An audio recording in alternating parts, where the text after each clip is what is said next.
All right. We are back. We are back.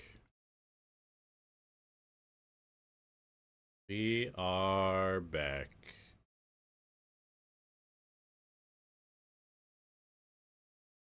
And what's up, Strobe? How are you? We are back. We are back with GenG versus GE Stage 2. Um, Coming off of our disappointing loss to Secret. Um, Prepping for a GenG team that had looked very good, but that we definitely needed to beat for a shot at playoffs. Um, and some fun stuff to talk about regarding this game. We went into the veto and kind of surprised GenG. When we did this veto, actually, Solo and HSK were stuck in traffic, so they were late to get to the venue. They were in a taxi on their way to the venue, and I ended up vetoing against Munchkin, who had Solo and HSK on speakerphone with him. So we go into the veto, and we banned Lotus, and they were extremely surprised by that. It took them about, I want to say, like 5 or 6 minutes to decide what they were going to ban. I think they were 100% sure we were going to ban Haven, just because this has been their best map. And we banned Bind because our Bind was not good. And we also wanted to force them to give us a pick between Ascent and Corrode for the final 2 maps, because we wanted to start defense on both of these. So we kind of game planned this out so that we could force them onto either Ascent or Corrode as the final. They banned Bind, or sorry, what am I trying to say? No. Well, we did not want to play against their Lotus is actually what was happening. We didn't want to play against their Lotus because obviously their Haven is really good, but our Lotus had been kind of shaky and our team was like losing confidence in our Lotus. We reviewed our loss to Lotus against Secret. We knew they would pick Lotus if we left it in. And we didn't want to give them both Haven and Lotus because those were the 2 best maps. Bro, I got a farewell today. Why am I doing GE?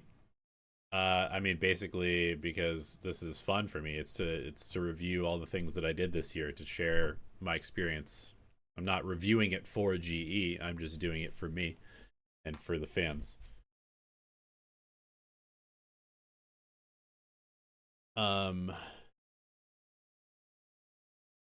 Why was Bind bad? Bind was bad just because we couldn't find a comp that worked for us well. I had a specific comp that I wanted to play, but it required us to have like 2 smokers that were comfortable. Basically, like, I don't know. There was just like a lot of disagreement about what to play. It was also probably Crystal's least comfortable map to IGL on. And yeah, we tried a few different things and nothing was really working. So that's kind of the story behind Bind. But yeah, so sorry, just to reiterate. So we banned Lotus because we were not as comfortable on our Lotus as we had been. We knew they would pick Lotus if we left it in. We had seen their Haven because like they've been playing the same Haven comp for a year. So we had, 25 VODs on their Haven. And so we antied the hell out of their Haven, which didn't help at all. And we forced them to give us a choice, or to make them make a choice between starting attack on Ascent or starting attack on Corrode. So basically, ban Lotus, they banned Bind because they didn't like their Bind. We were happy about that. We picked Icebox, and we had prep for this. I'll explain the Icebox comp in a sec. They obviously go Haven. And so then we banned Sunset, which was also a rough map for us, and then leave them with Ascent Corrode. At this point, we were playing Fnatic comp on Ascent, I believe. So we were playing the Chamber Yoru Vice. And then they picked Corrode, which we had also swapped comps at this point. Coach, just tell me if it matters that the core of the team belongs to the same country from where the organization itself is. I mean, I think it's usually good. I think there's a lot of factors that go into whether that can happen or not. But certainly in an ideal world, you would have representation of the country that you're based in, for sure. Was the bind idea Sky Deadlock or Fade Deadlock? Sky Deadlock. We also, so we were doing Sky Deadlock, and then I believe actually between the previous game and this game, we switched to Fade. So I'm pretty sure at this point and for the rest of the season, we were playing Fade Deadlock.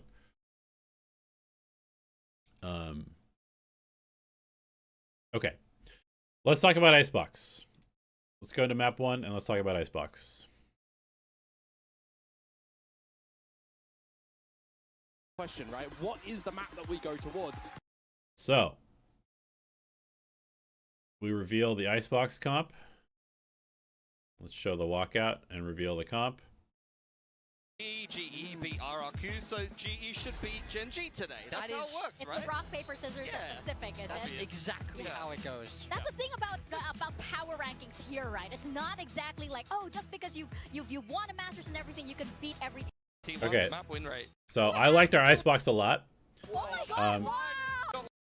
Basically, when it comes to Icebox, there's one thing that everybody needs to know, and that if you are playing Icebox without a Sage, you are trolling. It's really that simple. If you don't play the Sage, you are trolling. We've got like 3 years of data on this map. This agent increases the win rate of any comp that gets played in by it's like absurdly high. I'm pretty sure the non-mirror win rate for Sage is like 60%. Something like that. So yeah, you basically, like, if you don't play Sage, you're dumb, basically. Maybe not dumb, but I really think it's suboptimal to not play Sage. So we obviously throw the Sage in there. You got to play Viper. You got to play Sova. Now, these two agents are a little bit interesting. The reason that we're playing these two agents is, my theory is that this is a map where the operator is extremely dominant. It's also a map where there's a lot of just straight up dry fights that happen. And it is a map where being able to just like steamroll, snowball a site is really, really good. So what is good at all of those things? This guy. ISO is the best agent in the game against operators. It's like, he's better than Sova. He's just the best agent in the game against operators. We're going against one of the best oppers in the game. We should definitely just be playing an agent that's good at countering texture. So we throw the ISO in the comp. Now the question is, what do we do with our last slot? Well, you know, in theory, putting Uniton on Jet makes the most sense. Am I a believer in KJ op? I'm a believer in any agent should be opping, at least some of the time. I don't think it should always just be like your op agent. But yeah, so the options were obviously to put Uniton on like Jet or Waylay. But I think if you're playing no info Sentinel, you get kind of destroyed on this map. Putting Ito on solo ISO is not going to work. And ban on Killjoy, so we're gonna go with ban on ISO because he's already playing it on Corrode, and he is willing to just kind of throw his body in. You also don't really need a dash agent on this map because the actual entry onto the sites is very easy, even without a duelist, because there's like no choke points on Icebox basically. So we don't need a dash agent. So let's go ahead and put Uniton on Chamber. In my opinion, Udaton has maybe the best sheriff in all of Pacific. Certainly up there as like one of the best. Like his consistency and his ability with the sheriff is truly unbelievable. Like one of the things that I had this team do, because our pistols were really bad, is I forced them to play pistol only DMs in like their, you know, Radiant lobby DMs, as part of like the warm up before practice. And I gave them an out. So like basically you play gun game with pistols. So you start with classic. You have to get 5 kills with a classic before you can go to ghost. You have to get 5 kills with a ghost before you can go to sheriff. And then you got to play the rest of the DM with a sheriff. And so, and then I would have them do 3 of those before practice. But the caveat would be, if you win the DM with your pistols, then you don't have to play the next one. And Udaton would essentially always just play 1 DM because he would always win the DM. His sheriff is like insanely good. So anyway, I wanted to put him on sheriff as much as possible. Also, Sage plus ISO, very, very strong combo. And Sage plus Chamber, also pretty good, just because you can res the Chamber and you're always going to have, like, you know, at least a Guardian, quote unquote, with your Headhunter. Now, one thing I will say, I don't know if this is actually true or not. I don't know if it's supposed to be this way. But if you die with Tour de Force and get res, you don't have your ult anymore. I don't know if that's a bug or if that is supposed to be that way. I was hoping that the Tour de Force would still exist, and that was part of part of the motivation for playing the Chamber. And then we discovered that, oh, it actually doesn't work like that. But the Chamber is still high value, and most of the time you're using the res on the ISO anyway. So anyway, we've got the ability to take a lot of duels, a lot of dry duels. We can really snowball the game quickly, and pretty much our game plan on this map is pistol round, hit B as 5. Anti-eco or eco round, hit B as 5. Bonus round, hit B as 5. Second anti-eco, we can maybe think about going A, but probably we're just going to hit B as 5. Basically, we're just hitting B until the other team like puts 5 people there, and then we can go A. Just because most teams on this at this point were just going A over and over, because they weren't playing the Sage, and it's very hard to go B without the Sage. So everybody's used to defending A, and A is much harder for the attackers to go into, in my opinion. If you do have a Sage, you just go B, you plant, and you play post plant. Very, very easy game plan. So we were just slamming B over and over and over, and it was pretty hard for teams to stop. I also want to quickly just go and look at our stats. I'm pretty sure we were like 75% win rate on this map in scrims or something like that. Let me see if I can find our Icebox win rate. Let's see. Stage 2. Icebox. Let's see. We also tried out Udaton on Omen. Played no duelist Udaton Omen. And I'm pretty sure we were undefeated with that comp as well. So we had 2 different comps. We were playing the ISO Chamber, and we also played a Omen Killjoy version. So 2 no duelist comps, basically. I mean, I guess ISO is a duelist, but we played 2 different comps, no Jet, and we were good with both of them. So we had both of those available to us if we wanted to. But yeah, it looks like we played like 25 Icebox scrims, and we only lost 4 of them. So we were cooking on Icebox and scrims. Okay, let's answer some of these questions. If I get to coach as a assistant coach, what region, what team? I mean, I'll coach for whoever will give me a contract at this point. I don't really care about the region. I won't take an assistant coaching job if I don't believe in the team or the head coach, but there's definitely people that I would assistant coach for. Did I watch Spike Talk? I did. What happened to Juvenile? I'm not going to explain that. He fucked up. He fucked the team really badly, and that's about that.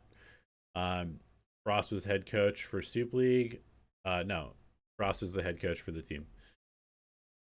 Okay, anyway, so that's the lore behind this comp. let's watch us play against GenG. Okay, so pretty interesting. They are running with that Sage like I hoped, but then they're playing ISO with the Chamber. I don't hate this. Icebox is the map where you need that hard entry the least, and Ban has shown proficiency on that ISO. This is definitely niche, but it's all on GenG to kind of be able to adapt to this. I think it's going to be hard on attack though. You've got a Sova drone and that's about it, as well as the ISO, which is a very big tell that you're coming in on the attack there. Make plays to get with the... And I'll explain a little bit of like the actual micro game stuff, because I designed like this entire comp and like all of the rounds. Because it is a... So basically our pistol is, yeah, I mean our pistol is literally just slamming B. We're gonna do recon, orb, and then group up as 5 and just hit B. Very different composition that you're coming out with them for them, but it's not like they're playing agents that they're unfamiliar with. Yeah, we certainly do love to watch some of these surprises. For now, though, GE with the position towards B site. Let's see Yudotan on this chamber. He's gonna hit some shots first, doesn't he? Yeah, straight into it. Oh, but hit by the paranoia. That is going to open things up for GenG. Karen taking a couple of shots, but Yudotan fires back, takes down Munchkin. There's a lot of work for Texture to do if they keep stampeding up towards this site at the moment. So losing the Sage is obviously not great here because it makes it hard to plant. And he'll be met with his teammate in Foxy9 here as well for this fight. Right up next to each other. Now peeking out from Yellow, but peeked out by Poppy. Big whiff from Texture. That is definitely going to sting. Ash is nowhere near the action at the moment, was contemplating. And at this point, we're happy to just freeze because we've got numbers advantage and we're in an area where like, if they want to re-clear this, they kind of have to just like walk into us. We'll happily take these duels. There was going to be a rotation back to the A side at the moment, but it's just a bit of slow. Do we scrim GenG? No. GE. You can wait for a little bit of this extra utility to come online as well. All right, you got everyone all stuck up next to you. Waiting up for the hit to go through. You know that GenG's already rotated. Open the wall, drop the wall, fight into tempting them to orange, peek out, baiting out plants, these reactions. Now sticking cover the spike plant fully through. Especially with the Viper's screen coming back online. Ash, there's not much left that he can work off of. Oh, he's got to find some just sharp shots here, really. Trying to. Maybe close in the distance from Yellow, but there are way too many targets on the other side. He's going to try, though. Isolates the first nice angle, little double swing, and we clean up the pistol. Okay. So essentially on our anti-eco, usually we just slam B. In this case, it looks like we're going to just hold initially, and then we'll probably group up and slam B. But Munchkin does something really cool here. So I'll explain that when that happens. Very different to their historical, components of the squadron. Do teams fake their comps and scrim to play other comps in a real match? I mean, it's something that I think some people do, but generally speaking, you're trying to avoid scrimming the team that you're going to play soon. So usually you don't have to do that. Right. So you're asking about Yudotan, what he's going to be delivering to the party on this. Okay, so we have a little orb punish. We also have a version of this with the double damage that insta kills people here, or Viper Molly. In this case, we're just doing a regular punish. Chamber, a bit of autonomy for me. And he's already started off with a good frag onto Munchkin. Right, speaking of autonomy, and as soon as that happens, a little bit of a peek from Foxy9 as well, spotted out by the rest of GE. Just some patience at the moment, really. Okay, so basically, this play by Munchkin is he's super aggressive, and he basically baits us to go B, because he's so aggressive here that he's kind of just like asking us to come B while they come stack B. So this is kind of a next level play from him. Big chunk of damage on towards Ash and Foxy9. You can pick up a couple more ulti points around, right? Towards that A site for the ult orb. We saw Munchkin attempting to holding. We're eventually going to group to B. Oh, there it is. Yudo walks up and dies. Instantly recognizing the hit from before. GE, though, now it's up to them to react. Poppy slowly creeping up front alongside Crystal.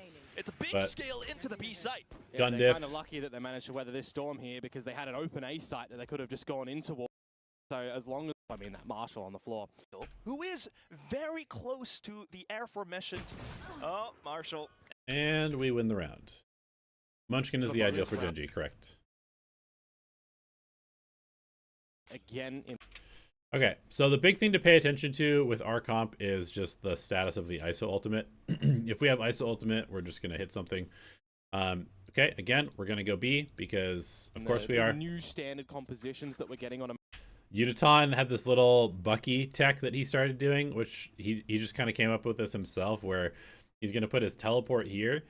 He's gonna go in with Yeoman when Yeoman plants with the wall, and then he's just gonna sit in this little pocket with a Bucky, which I think is pretty sick. map like Icebox, right, where the Omen is brought in. Okay, Bucky and hit Hunters. Bit of a challenge now for Munchkin. Down to 72 HP. Does break the shield, but it's only Munchkin. Yeah, pretty deliberate with the Poison Cloud, but unfortunately it's only going to do that much.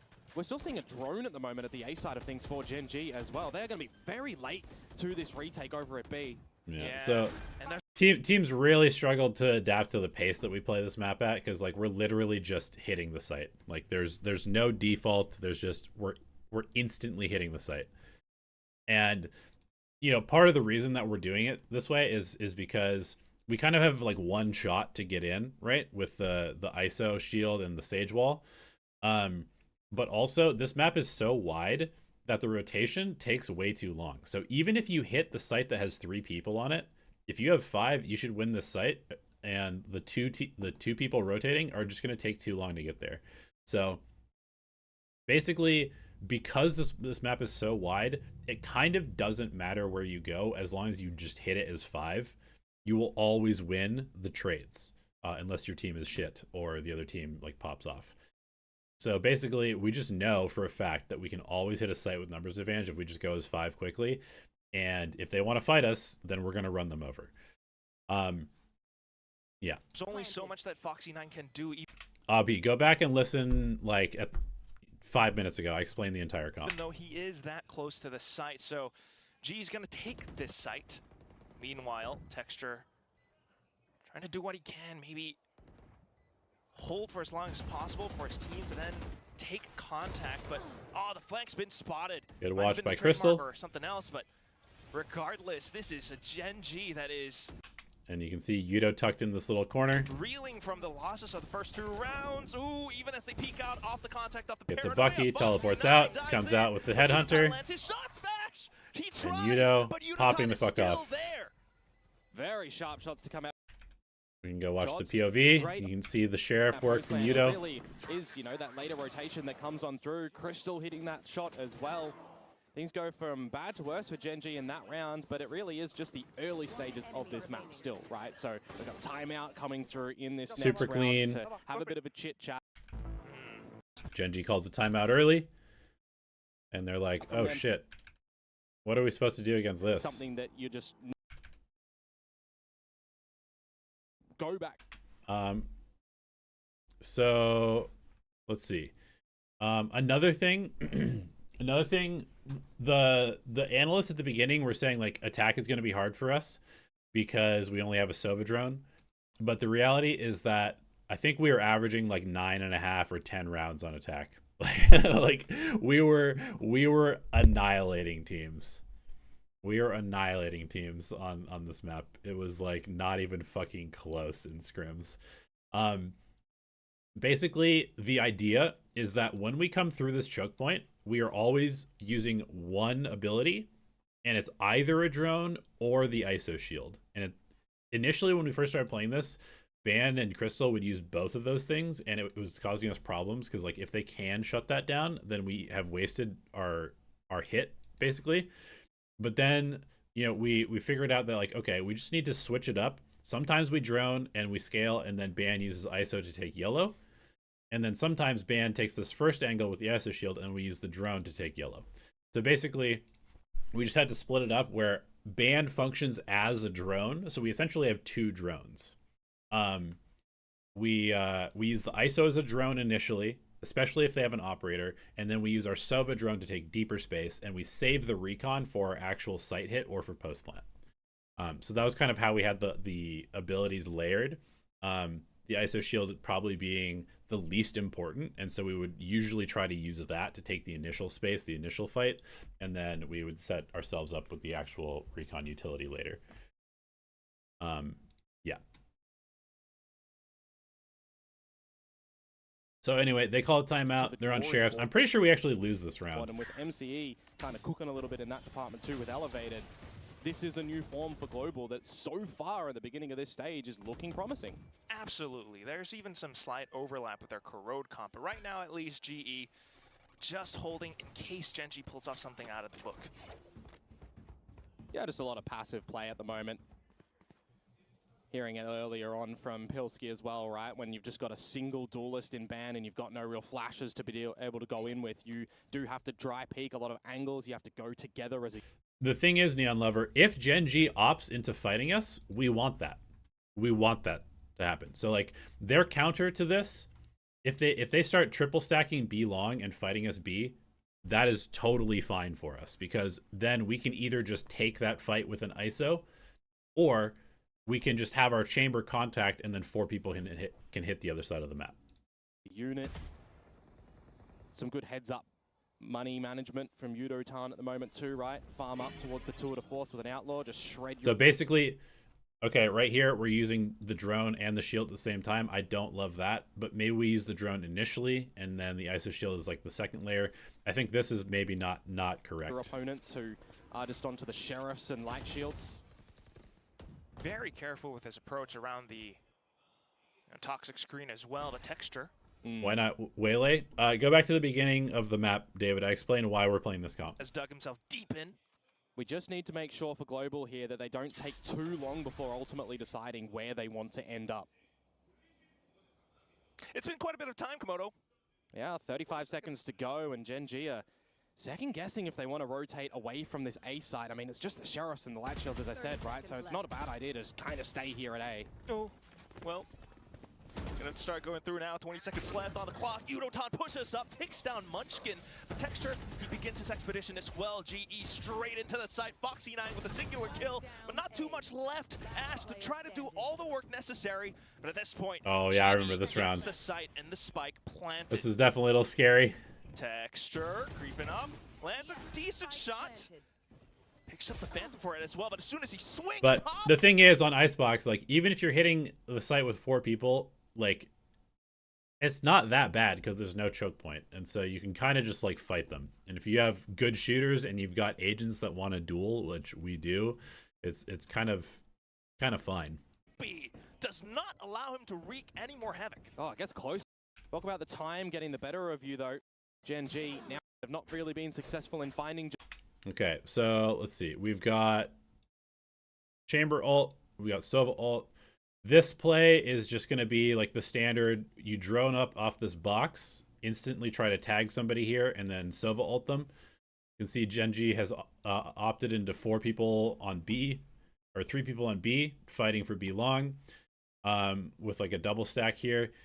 But yeah, when we have the Sova ult, we like to go fast A, just to switch things up. So we're kind of like 1 step ahead of their adjustment at this point. Just yet, and we've got a different look for GenG on this 4th round, or 5th round here, sorry. 3 stack over towards the B site. No operators out. I'll be waiting to see if Texture's able to pick that one up. You're gonna have to look into some plan Bs as well. Ash and we pick up the so A side definitely is a little bit more open, but now ISO ult for next round.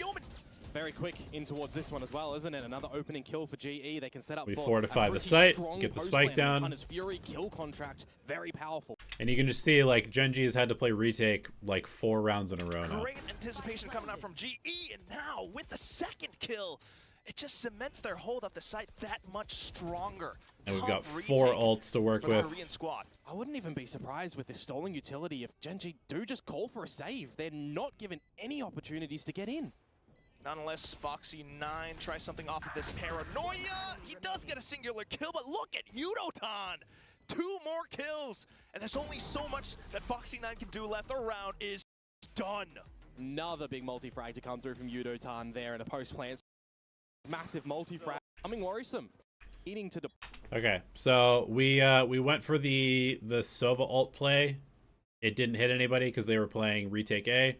So we just run it back because why not? We also have the ISO ult. We can grab somebody off of the drone tag. So essentially, once we have Sova ults or ISO ults, it's basically impossible to stop us on attack. it's basically impossible to stop us on attack. So we're just gonna continue to just like hit stuff. And this is one of the things, like with this comp, pretty much the only way to stop this comp on attack is you have to be dumping the molly into at the right time to stop the ISO.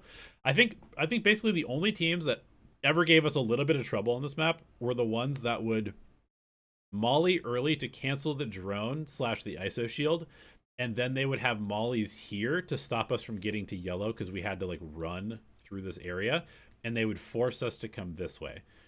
And generally speaking, even that doesn't necessarily work because we would just recognize, okay, they have mollies, we shock this, or we freeze here, we wait for the Viper orb to go down, and then we take this. I didn't really see any team adjust to how we played Icebox very well. Except for kind of DRX, but that's because they were running a Sage of their own. But yeah, any team that was not running the Sage against us, I think was literally just a free win. Like, it didn't matter whether it was PaperX, it didn't matter whether it was GenG. Any team that was not running a Sage was literally a free win for us on this map. Deploy any just yet, really. This is becoming worrisome for GenG. Yeah, true surprise with this Icebox pick coming forward. Kind of like what our desk mentioned, if U.Han is fragging, GE must be moving upwards as well. Just reminds me of what we saw previously for GenG on the map of Icebox against G2. Right, on the defensive side, they come out with 3 rounds in a row, and then they lose the remainder. They were, you know, they were on 11 for the longest time. I think it was 9 rounds in a row they lost to the attacking side of G2, and then... So in this case, honestly, we probably should have just hit A. Like, we had pretty good space, we had ults, we could have just kind of gone. But we figured they would maybe be rotating over, so we go back to B, and we're going to run into their stack. Done. By Toronto. A heartbreaker, so... Feels like Icebox is not just a new look for GE, but a GenG that might be caught unexpecting that this was going to come out. Well, they certainly are. And then this is also a little bit problematic because we go here, we use both the ISO shield and we use the drone. So now our way back into B is just going to be dry swinging this angle, which I don't love. Especially in the mid-round. Just the 3 stack on yellow, still in position. Yeah, you definitely want to see this Guardian and the Phantom from Texture do some deliverance here. Did we go from 0-5 to 5-5? No, we end up 11-1 in this half. Just quick in with the jiggle peek, and GE already has the information they're looking for. Drag him straight into the gulag. Ban. Let's see. He's going to be able to eliminate that first kill right off the bat. Oh yeah, Texture Ace is here. Shields up as well. 30 seconds to go though. They've got to get in, and Hunter's Fury is out. Look at the reveal, look at the tags. Looks a little bit desperate though, but it does nice transfer. Protection to peek out. 2 kills found, maybe the 3rd, he gets it. Yeoman with the res, quick on the draw, but Texture, he's hunting, going in for the ace. Round on the board for GenG. Gets the ace. We were waiting for Nice job, Texture. Shots do come out. There's 20 seconds. We waited a little bit too long to go, and we didn't really account for their sub ults / also. Texture just hits some nice shots. So it's all good. Doesn't really matter. We use the res, we use the ISO ult. Not great, but we still have 3 ults to work with. We're just going to go ahead and hit A because, again, we still have this. We still have the drone. Let's go for the same play that we've been trying. Against U.Han now, tied up for top of the kill feed. But, yeah. Extra gets tagged. Not a good agent to try and Sova ult because it's a jet. 4K, 5K, so Crystal holds. Was res. Already seeing some adjustments as well. But it also allows us to scale up very quickly because he has to fall off the line. So we're going to get into sight very easily here. Global Esports with the slow orbs onto the ulti orb because they know that that's been a pickup for GenG right now, though. Fast again to this A site. Straight into it. Okay. Know that that's been a pickup. And right here, seeing some adjustments we see from Global Esports with the slow orbs onto the ulti orb. Double damage onto the backside from Ban. Plus the Sova ult for a one-shot kill. Pick up for GenG right now, though. Fast again to boom. This is literally one of my favorite combos in the game. I think the double damage with Sova ult is so fucking broken that I literally I was like very tempted to try and run ISO Sova on like as many maps as possible. I think this is so good. This A site. Straight into it. Texture though trying to. And yet, Texture took the tag to try and bait out the Sova ult. For sure. A little bit sneaky around the corner. He has avoided some of these beams, but his team has sustained a lot of damage as well. this corner. Can it really be the savior? No, not quite. Poppy just comes in and decimates. Only Charon left. Trying to hold out there on screens. He hears the footsteps. And 6-1. Cool. Running them over. Feels good, man. Themselves at We're 3 off of ISO ult. Okay. We're going to do a mid default here, it looks like. So we had a mid default initially when we were playing this where it was dart here, jet, updraft, dash, like the Icebox play where Icebox gets to top tube. So jet dashes, dart, and then we would add a Viper lurk, and then either the jet or the Viper would leave and deposit the other person as the lurk. And we tried to kind of bring that over to this comp. It's a little bit weird, but I think we still do it where we're going to just triple swing, break this, deposit somebody here, and then we're going to end up going B, I believe, leaving a lurk in tube. the moment. They'll be finding 6 on the board, so just leaving that 1 in isolation from GenG, who are back towards a bit of an eco here. The blades are out for texture, but Foxy9 deleted. Quick on the pressure still. And it's another round where GenG has broken economy Munchkin here with the Hero Phantom. Up around Garage, completely surrounded. Have to shoot his way out of this situation, but with a little peek out. And there, very nice drone to pressure Munchkin. We had super good patience. I feel like our protocols on this map were so fucking good on attack. GE so prepared to take on the We fight. just really understood how to play this There. map on Munchkin attack. not able to get the job done. He's been loving that gun. How do we know if we hit over the Vandal? ISO double damage? I mean, you for don't, these situations, but I wonder if it would be better the other way. Here's the blades of texture though to bring things within one. you just throw it in a place that seems like people would be playing. Another. He tries to close in the distance, will be able to, but he gets hit by the undercut. Those are the blades gone, robbed away. That was Just nice from Ash Ben. left. Yeah, great timing on that removal of the blade storm there as well. And Ash, another 1vx scenario. Might have some utility to work off of Komodo, but look at the angles, slight high-low, and a All right, 7-1. ISO ult is up, which means that we are going to smash A. All right, here we come. Good luck. Demise. Another rifle round now to come out from GenG. Need to fashion something on this defensive side. An early challenge beating this utility. Ash, though, a bit stuck. Charon around the corner, double kill, instantly picked up the third.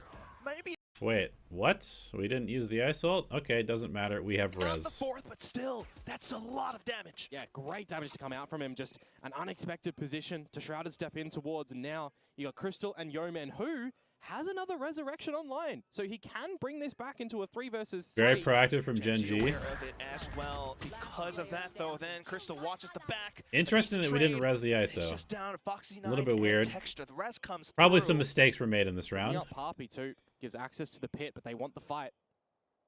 Quite aware. They know that Foxy9 is alone, so it's going to be the swing. Quick trades found. Nice Texture's on from the other Yeoman. side. Yeoman up. Another thing, obviously, Yeoman was on this team to start the year. So he was very motivated to beat GenG. Like, this was like his entire purpose in stage 2 was to beat GenG. So he was very, very, very intense during this game. Triple! Global Esports do not slow down! Yeah, that resurrection there. Ban died in the open, but we had wall and resurrect. So Providing another we point could have. for a good old fight. We Keeping could have things rezzed him. interesting and entertaining for us. Global Esports, they are making mincemeat of GenG at the moment. When you look at the shots from Charon, you wonder why this rookie coming into this roster had delivery, had impact throughout the course of this year. So far, all throughout this map, Alright. it's been tough, Komodo. Time to just hit A again.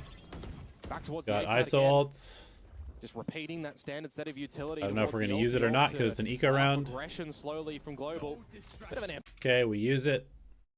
Throw it in the general direction of where people would be. Hits nobody, which means that we can just take the site and plant. Vicious kill contract a little bit, but you respect the idea. Global can start to get into this site and look Clears so much space, clears so many angles for us. A lot of looming threats. GenG quite aware now.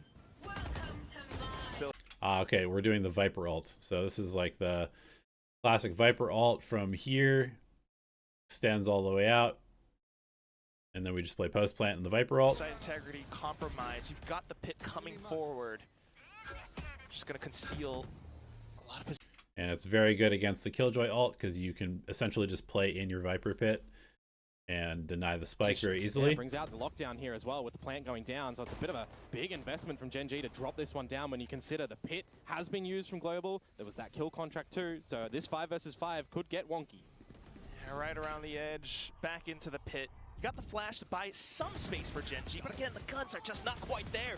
GE are happy to dive straight into this, to take those duels. Fully automatic left click. Just an impossible round for them to win. So we got up 9-1. And we're into our next cycle of ults. Or almost. We have a res in 3. We got a kill contract in 4. GenG basically has no answers to what we're doing at this point. Here. Access to a pit. We go for the mid swing. Their own for Munchkin. He's got Caron here to back him up at the B site. So I do wonder if Global want to scope that out and potentially go elsewhere when they do recognize that.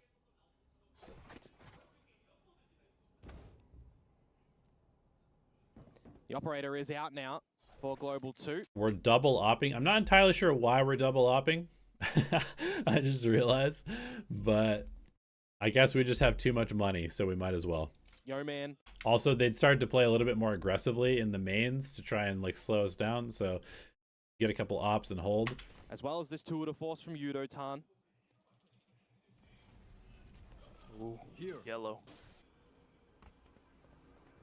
This drone isn't going to scare Texture away, though. We're really just waiting to see who is going to be the first casualty. How far does Yudotan go here? Here's the drone. You got Karen ready with the flash as well, but it's just one player spotted so far. Munchkin looks to steal away.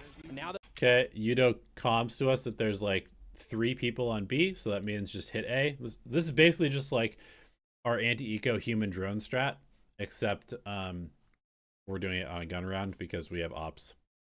So Yudo's the contact. He sees 3 people. We hit A. Very simple. they've got the opening kill, can GenG convert in this 5 versus 4 where this A site is already just swarmed by Global Esports? Got all the information to work off of. Everyone's around the site. They've got to work into this as a team. It starts definitely too aggressive from Ban. Munchkin now. Foxy9 chiming in off a trade. We're getting a little too silly because we're up 9-1. Try to hold around the back of 410. Poppy tries to stake his claim. And then Crystal. Angle spotted off the rafters, and GenG just continue marching into their doom. Does Munchkin try and use the Viper's Pit here to just provide himself some blockage? It's going to be quite desperate. Hides away from the recon for now, but he's running out of time, so... You can see it. Munchkin's mad. For now, but look at this sigh. Out of time, so he is mad. This does not feel good, Komodo. That was an opening frag for GenG, and they're starting to push towards middle a little bit. They're wrapping back towards the A site in that advantage, and we see the... All right, 10-1. H2 even. This is... And we have a res, so we're basically, with the res, we're just going to come up here. We're going to duel from this spot. If you die, your body falls down for a free, easy res. So we're basically just going to like hard fight from the top of rafters until somebody dies or until we win the fight. And then we'll either reset the round or we'll just steamroll A, depending on what happens.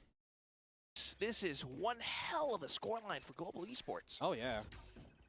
Just these adaptations at the moment as well, not really coming. You can see the triple combo. For Global Esports. Oh, yeah.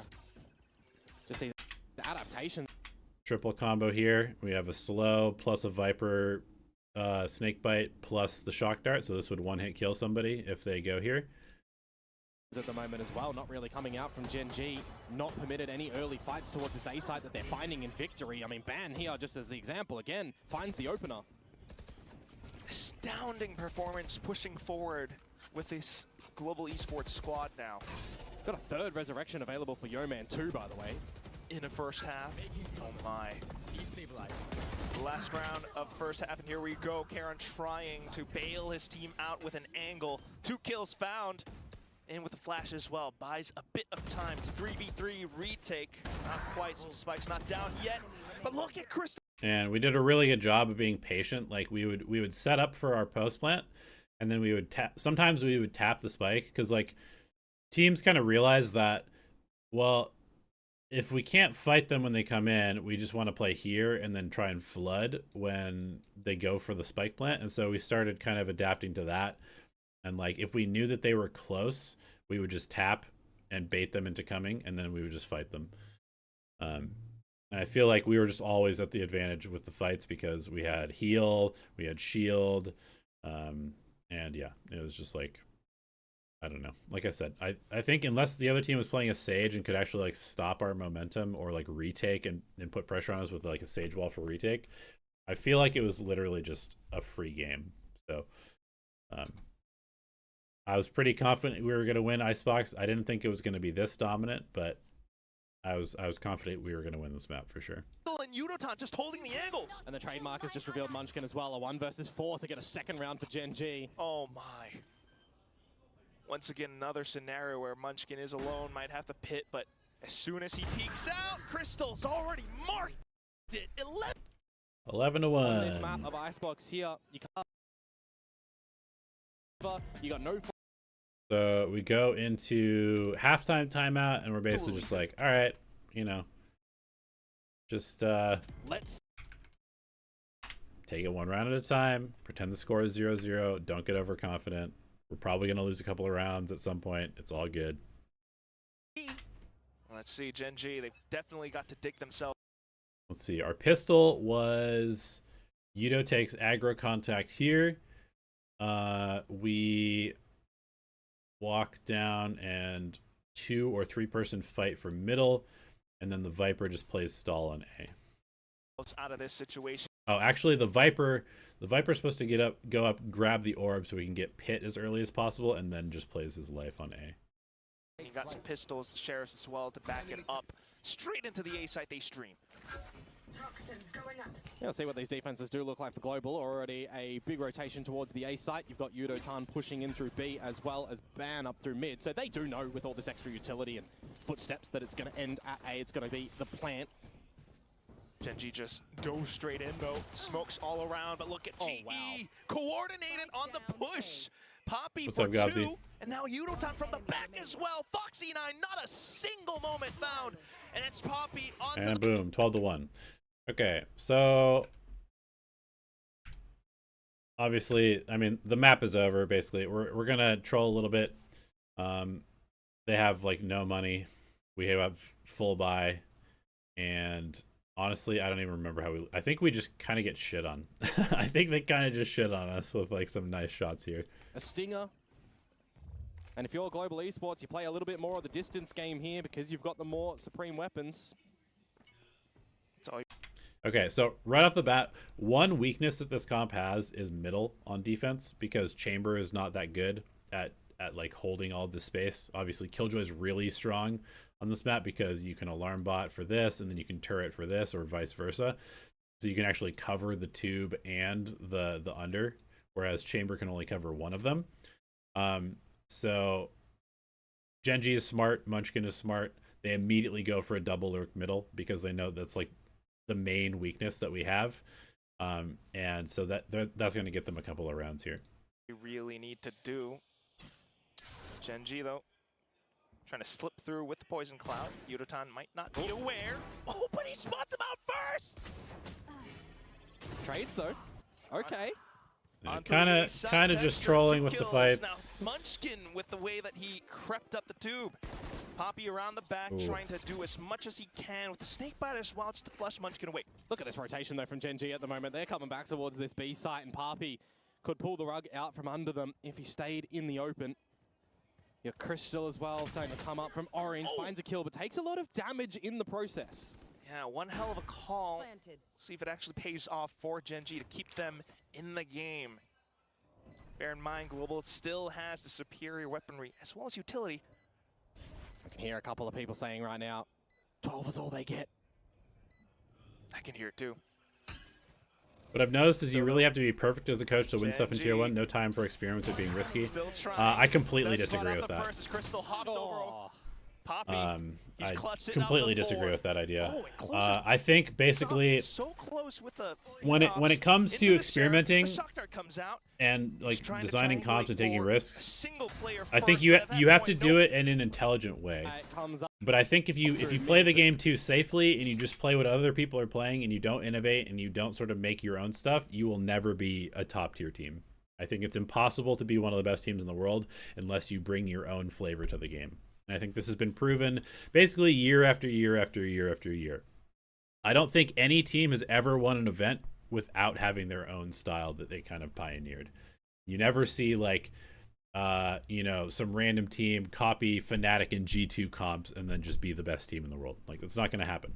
So you have to pioneer stuff, but it has to be done in an intelligent way. Steady that aim for the 4th kill. Poppy does get. You can definitely overcook, and sometimes you might get bad data like from your scrims because like stuff is working and people are not used to playing against your weird shit. You have to keep that in mind. But yeah, I don't think there's ever been a really, really top tier team that didn't have like their own comps that kind of then became like the meta because other teams would copy them because their stuff was working. Better of him ultimately. Can't win the round, however. So GenG to the Global, to the Eco. I mean, at this point in time, you've got 10 rounds in front, right? You're just playing to the numbers, playing we to 4-person getting fight as many A. rifle rounds as you can to try and close this map. Certainly able to keep it up, but look at this high-low now coming up from Global all the way towards Pipes. Yeah, the Headhunter just scares you a little bit too at the moment, the way that Yudo-tan has been fragging. And then backs off as well, so... And I believe we show this aggro fight, and we're just going to go probably silent stack B or 4-person push middle. I can't remember which one we do. I think GenG reads this pretty well, and they just come A. Yeah, starting to scope up towards B as well.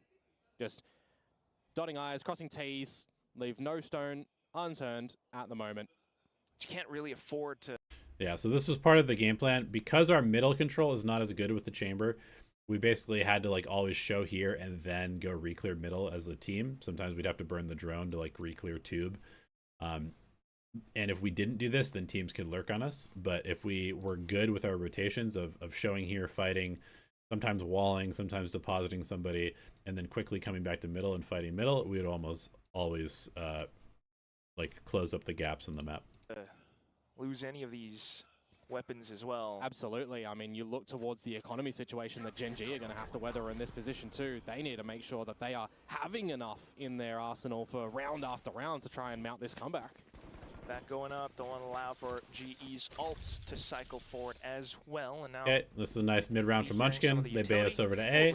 Yeah, this is a better Hit the call B from site. them. Just figuring out nobody is home over at this B site at the moment. It'll be a free open plant wherever GenG do want. And it really does come down to the decision for Global. What do you prioritize? Finding damage or Barrage? Yeah, you Exit all the way from Snowman or somewhere else instead. Foxy9 though, happy to take the duels. 2 found instantly, swaps over the classic. Yeah, no damage done. Did I come up with the Icebox comp myself? Yeah, I did. I'm sure. I think there's other teams that have played. I think actually Talon had played ISO Chamber before, but I didn't like look at anybody else when I made this. I had this idea. By Global, I thought it was good. Whoa, whoa, whoa, whoa. Still peeking out. If there's just one kill that does come on through here, it's fine. It's just the Outlaw. Need to do here. Okay, 13 or 12 to 3. And we know that we need to shut down the mid lurk. The mid stuff is always a problem, so we're going to aggro mid with 3.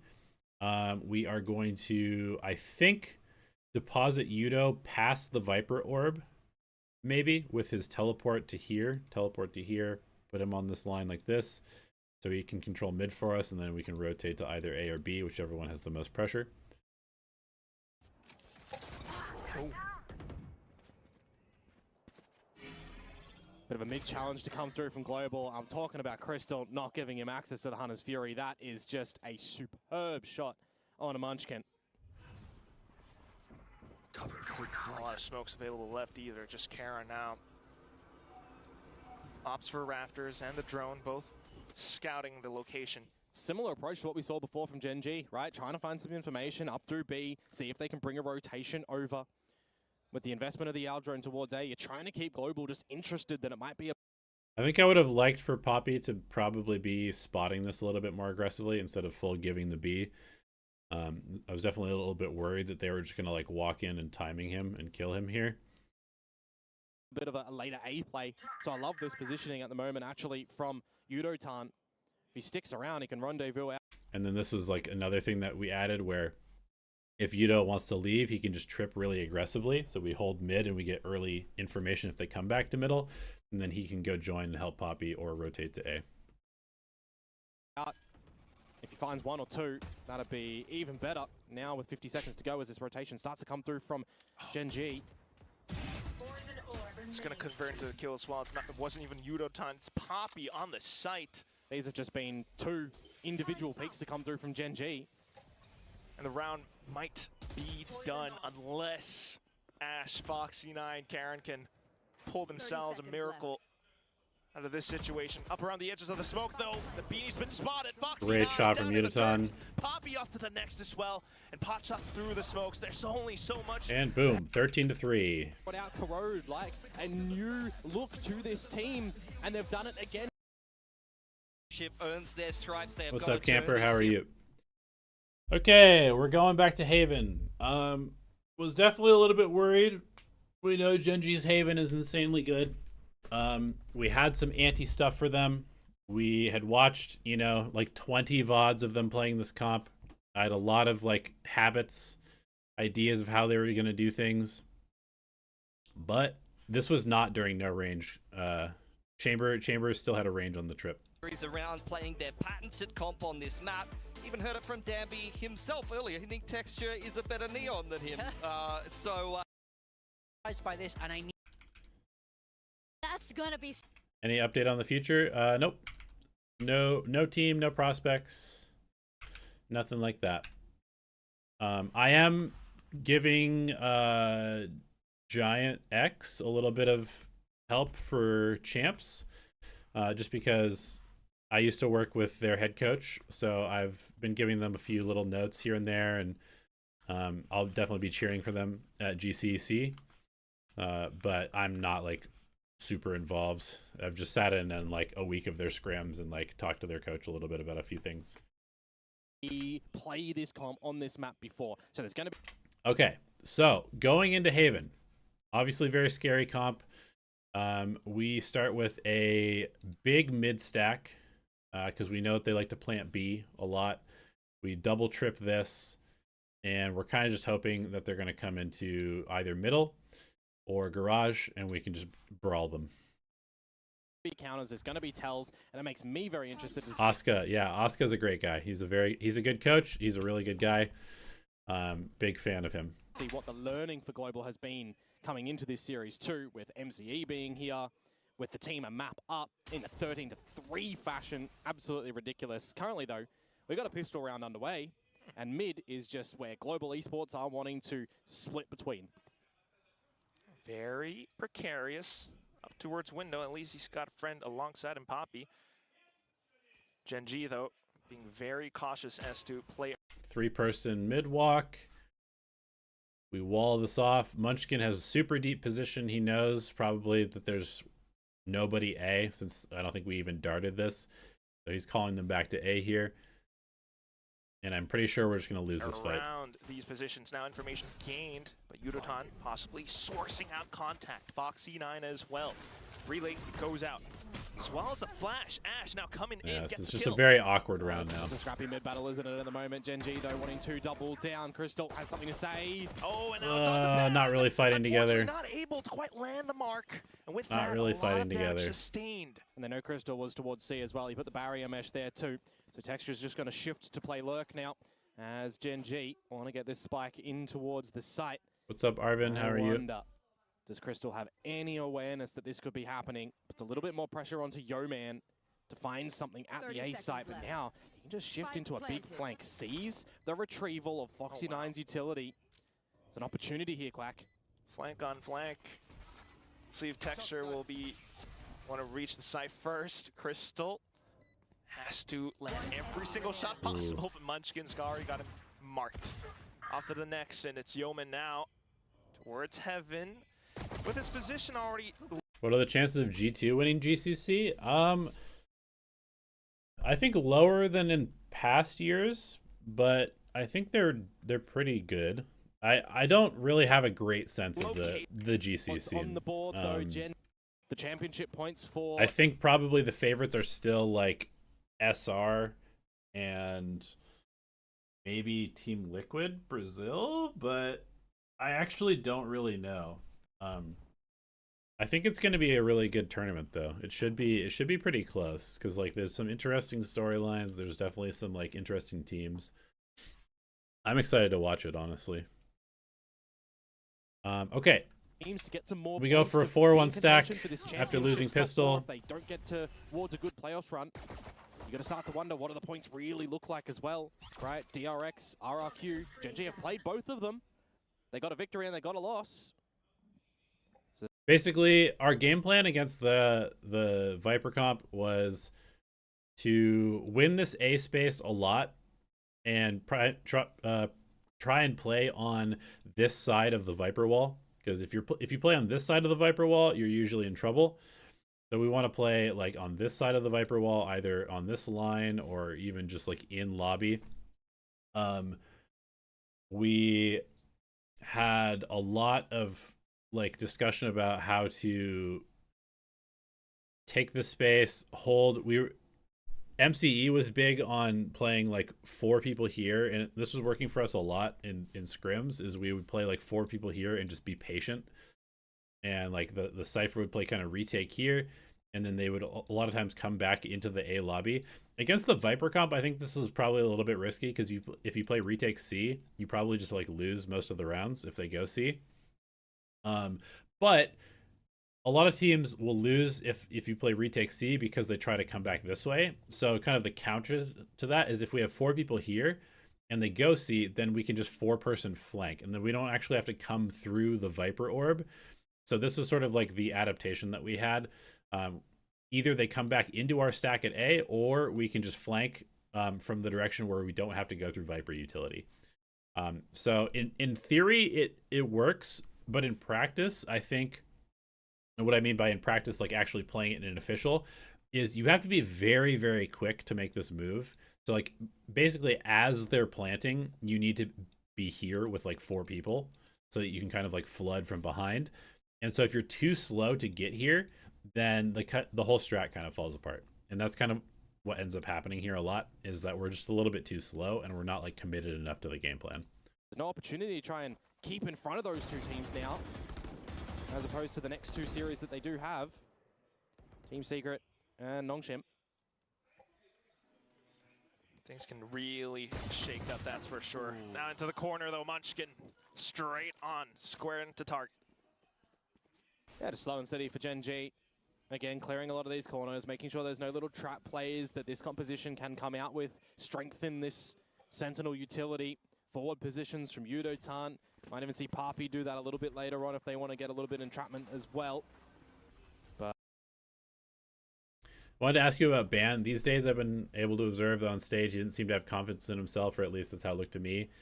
I think language barrier or having IGL, whose style was unusual to him, might have affected him. So Ban doesn't have a language barrier. Ban is like he's like American Korean. So he has like Korean citizenship, but he grew up in the US basically. So he's like fully fluent in both English and Korean. So no language barrier. Honestly, Ban was our most confident player. That's like why we wanted him on the team, is because he had a lot of like stage presence, as far as like he would never get really rattled during the game. And he was like a good sort of voice of, you know, like, we're good, like let's just, you know, everything's fine. He wasn't like a super hype guy, but he was, you know, a consistent mental person. apart from that, really, this round should just be Astrateo KO Raise Viper on bind. I mean, could be good. Feeling close by, though, at least trying to take someone out with a right click. Not going to happen this time. Texture onto the double. Okay. Anyway, GenG gets into the site. We don't really do very much damage here. For GenG, We'll get in towards the first round, really, for Global Esports on this map to see what their defenses do look like in the double senti play. Oh yeah, I remember this. So also, one piece of context here is that, so obviously Yeoman played for GenG with Munchkin at the beginning of the year, and then Ban also played with Munchkin back on T1 like 2 years ago. So we had two players with a relationship with Munchkin. The double senti.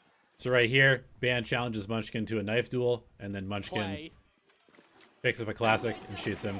So super BM. Oh, man.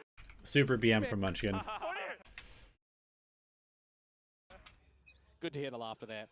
Outlaw still in play for Okay, so the other way that you can deal with the Viper wall is you put some sort of Cypher utility here. It can either be a cam or a trip, and then you have the Sova watch the other lane. But you never want to have a situation where you have one person watching the Viper wall here and one person watching the Viper wall here. It's just a huge waste of resources, and it makes it really hard to play the game. So you kind of have to either abandon short or long with Cypher utility, or you have to just like take a lobby and get through the Viper wall. Munchkin, though, as well, not going to be doing too much unless Papi goes for a bit of a risky peek. Or if it's Yo-Man who gets double tagged out by the Outlaw. So now you lose a lot of that reconnaissance ability for Global, but equally a shutdown onto Texture. Quickly found. Stalls GenG. Certainly won't be seeing the spike going in towards C anytime soon. Always interested to see in these Cypherlock comps as well where the utility is moved. Okay, pretty early deadlock wall. Right, this time you've got a trap at the top of sewers on that A site. You've got the barrier mesh. But Crystal kind of using it as like a way to get information. How many people are middle? We're now destroyed. So we know two people are middle now. Rotation eyes from Global Esports in a player lost situation. Global are going to have to be a lot more aware on where Global wants to position. That's another thing you can do. Sorry, where GenG want to position. Ulger. And it can start to toy with a couple of rotations and risky peaks, which is why at this We're current rewalking middle. Global Esports are looking to go up through mid. Thirsty for information, Komodo. Yeah, and I love the alarm bot, actually. This positioning will be the early warning call from Foxy if there's any ambitious creep-ups from it. Yeah, I think in general, we were probably a bit too proactive in middle. I would kind of love for us to be like re-pushing A. I don't really love pushing middle. But also losing the Sova early puts us in a really weird spot just because we're a very like passive team without the Sova. We kind of have to just like sit behind our utility or just like walk for space. So I don't necessarily mind what we're doing. It's just kind of unfortunate that we lost the Sova right away. GE. Yeah, that gets pinged off as well. GenG will just stream forward. Global has to make a decision. After coaching GE for a year, how do I reflect on my tweet last year with the Solo Viper comp? I mean, that's still one of the worst comps I've ever seen. Maybe the worst comp I've ever seen. I feel like that's pretty undebatable. Well here at the moment, so it should be a good post plant for GenG. Get it in, get situated. Not going to have an ultimate online just yet unless Ash finds one kill in this kerfuffle in the 4v4. Yeah, slight race to the base. Everyone's ready now. And then also, like, once we push middle, we can't then come back and try to retake through the Viper Orb. Like, this doesn't make any sense. If we're ever trying to retake through the Viper Orb, we're probably going to lose the round. So if we're going to push something, we need to just continue the push and wrap behind them with the majority of our team. You've got the Omen flash from Poppy, prepped. Crystal with the grab that possibly, but head clipped out from Ash. Ban now through the smokes. Poppy, everyone's chiming forward. Munchkin alongside Foxy9 are dancing around the site. Foxy lands a beautiful Guardian shot. And at this point, Yeah, big shots from Foxy and Munchkin. Just gets his head removed from his shoulders up at sees some GenG. Yeah, early timeout. We were like, okay, we are not doing the game plan correctly. We cannot be retaking through the Viper Orb. We need to call a timeout as soon as possible because we can't let them get a huge lead here. Just try and find strong in that. So you can see the adjustment basically is like, let's take away the Viper lurk. Stop letting Munchkin win the round. Just against this piss. Was flanking not talked about? Bro, that's like all we talked about is if we're going to push something, we have to flank. Like when I tell you that the only game plan that we had is push through A lobby and flank them if they go C, or push down middle and flank them if they go A. Do not retake through the Viper Orb, and preferably don't retake at all. That's all we talked about the entire week leading up to this game, and the first 3 rounds were fucking retaking through the Viper Orb. I mean, we're looking for these little entrapment plays at the moment. As soon as Munchkin gets any wind that this is what's happening, right? Caught in the grab net, it's going to get paranoid as well. Might just be the go time for GenG to skedaddle away and look to greener pastures. Oh, with the smoke gone though, might be a little more difficult for Munchkin now. At least he's got Ash alongside him. Drone, just to check. You're going to wait for this paranoia as well to come on out to bail them out, and it does. Okay, didn't love this response to us. I mean, they do a good job of really chasing Unotan out, but I don't love how we just like burn paranoia and then we just take away from kind of like sit here and don't do much. But we are denying them A, which is good. Lobby, where now GenG are just gonna run. But now that we've re-smoked this, we know they're gonna go C, so we have to really just kind of chase them through here. It's definitely a good job by GenG and puts us in kind of a weird situation. No way. Yeah, that was a lot of utility spent, Komodo. Gotta admit. Yeah. That means pretty much open site. So basically, the idea is like, as soon as this camera hits, we need to be pushing through. So let's see how long it takes for us to actually do this. Right now for GenG, if they go into C. Okay. Yeah, we're just hoping to get a...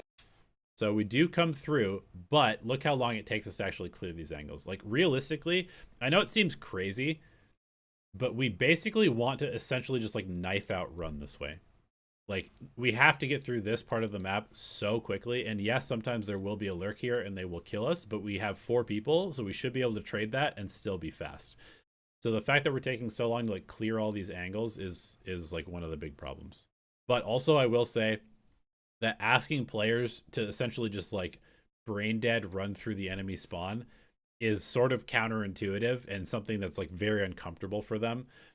So like me and MC constantly drilling this, no matter how many times we drill this, it like didn't really sink in habitually for the players, which I can kind of like, I can understand why, but also like they just needed to trust us and do the game plan. A good entrapment play in the very beginning, right? Catch a couple in the net, finish them off. But with that not happening, now it's just into the C site and a bit of a flank to come through from GE. Well, tougher retakes for GE here as well. Munchkin at least able to pick up the first frag. Unotan not too bad either. Oh, perfect on the relay both, but Texture still alive. Oh! And so you can see that this is a successful thing, right? Even though we weren't super fast, we were pretty fast. And you can see it's much harder for them to deal with us flanking from here than it is for us to flank through here. Crystal with that peak might make things possible now for GE. Annihilation ripped. Ash manages to swap over onto Garage. What a tap from Karen. What a shot from Karen. 2-on-2, and Crystal marches forward, trying. Man, basically that's kind of just like a gun diff. Also nice shots from them. But it's not. But you can see the game plan works, right? The game plan is correct. Because this was by far the closest round that we've played, and we had bad weapons, and they knew that we were coming. Gonna happen, G.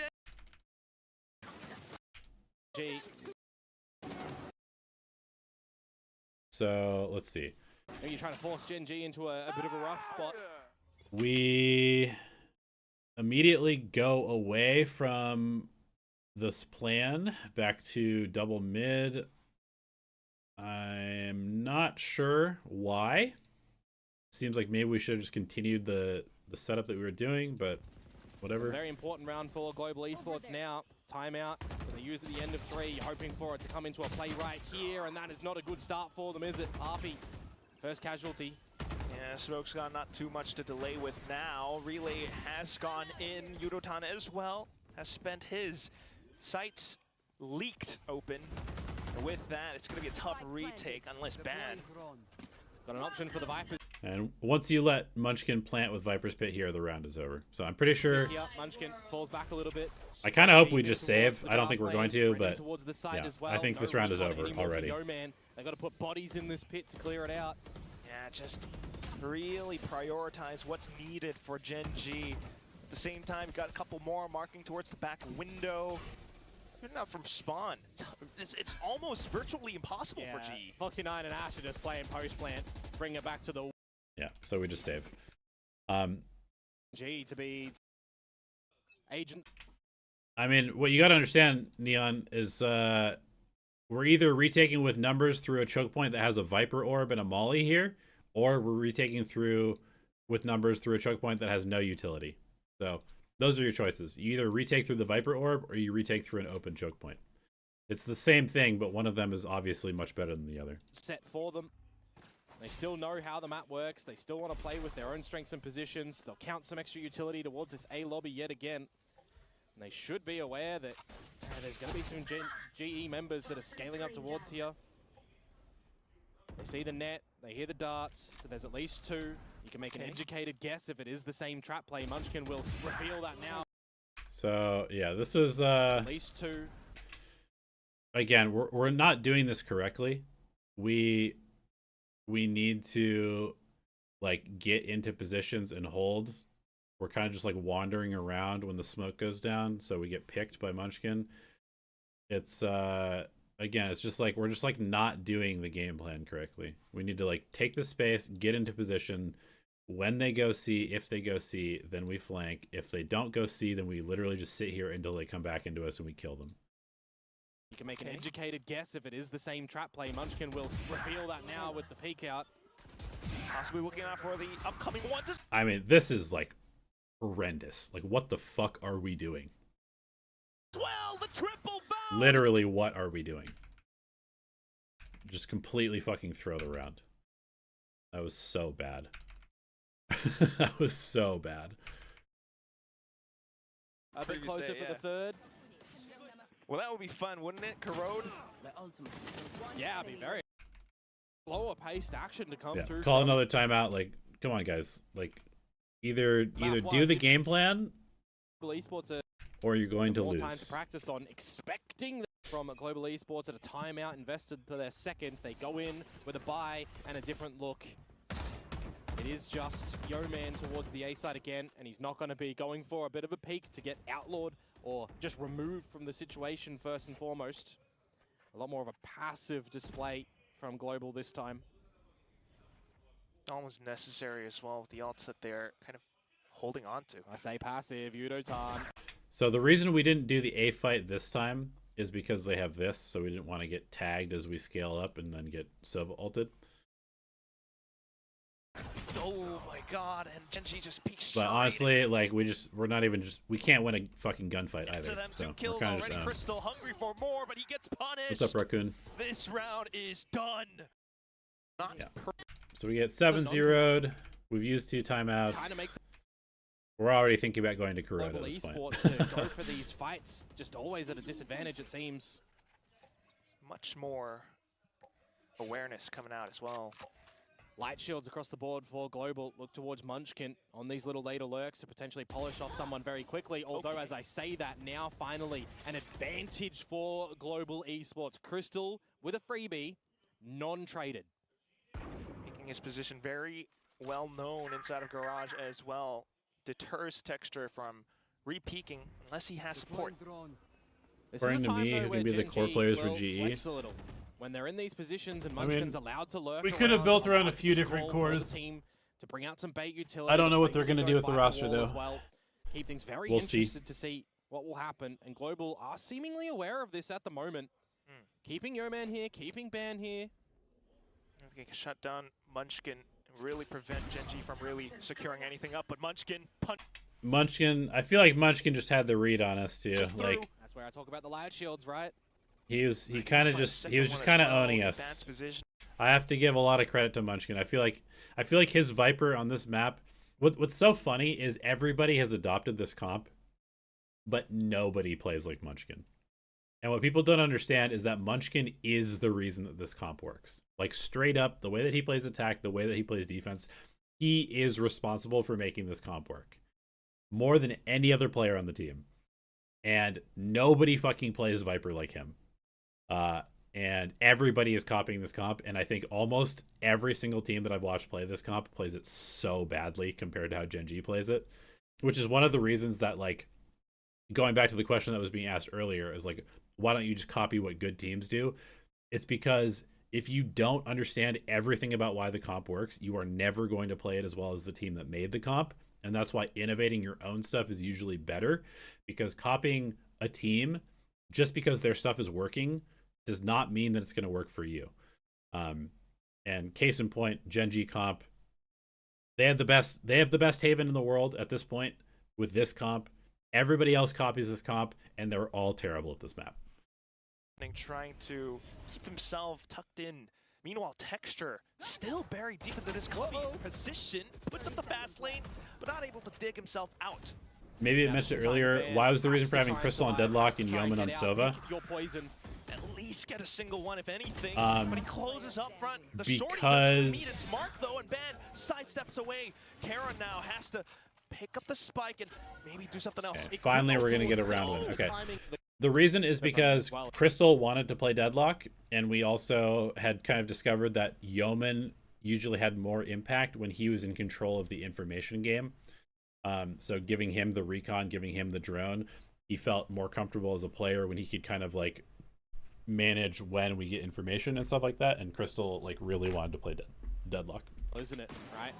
Not allowing Munchkin to have any... Why do we pick Ban and Yeoman? Maybe if he has a rifle instead of that Outlaw, could go on a little bit further. I explained this a bunch of times. Essentially, we had to make the roster changes very, very quickly.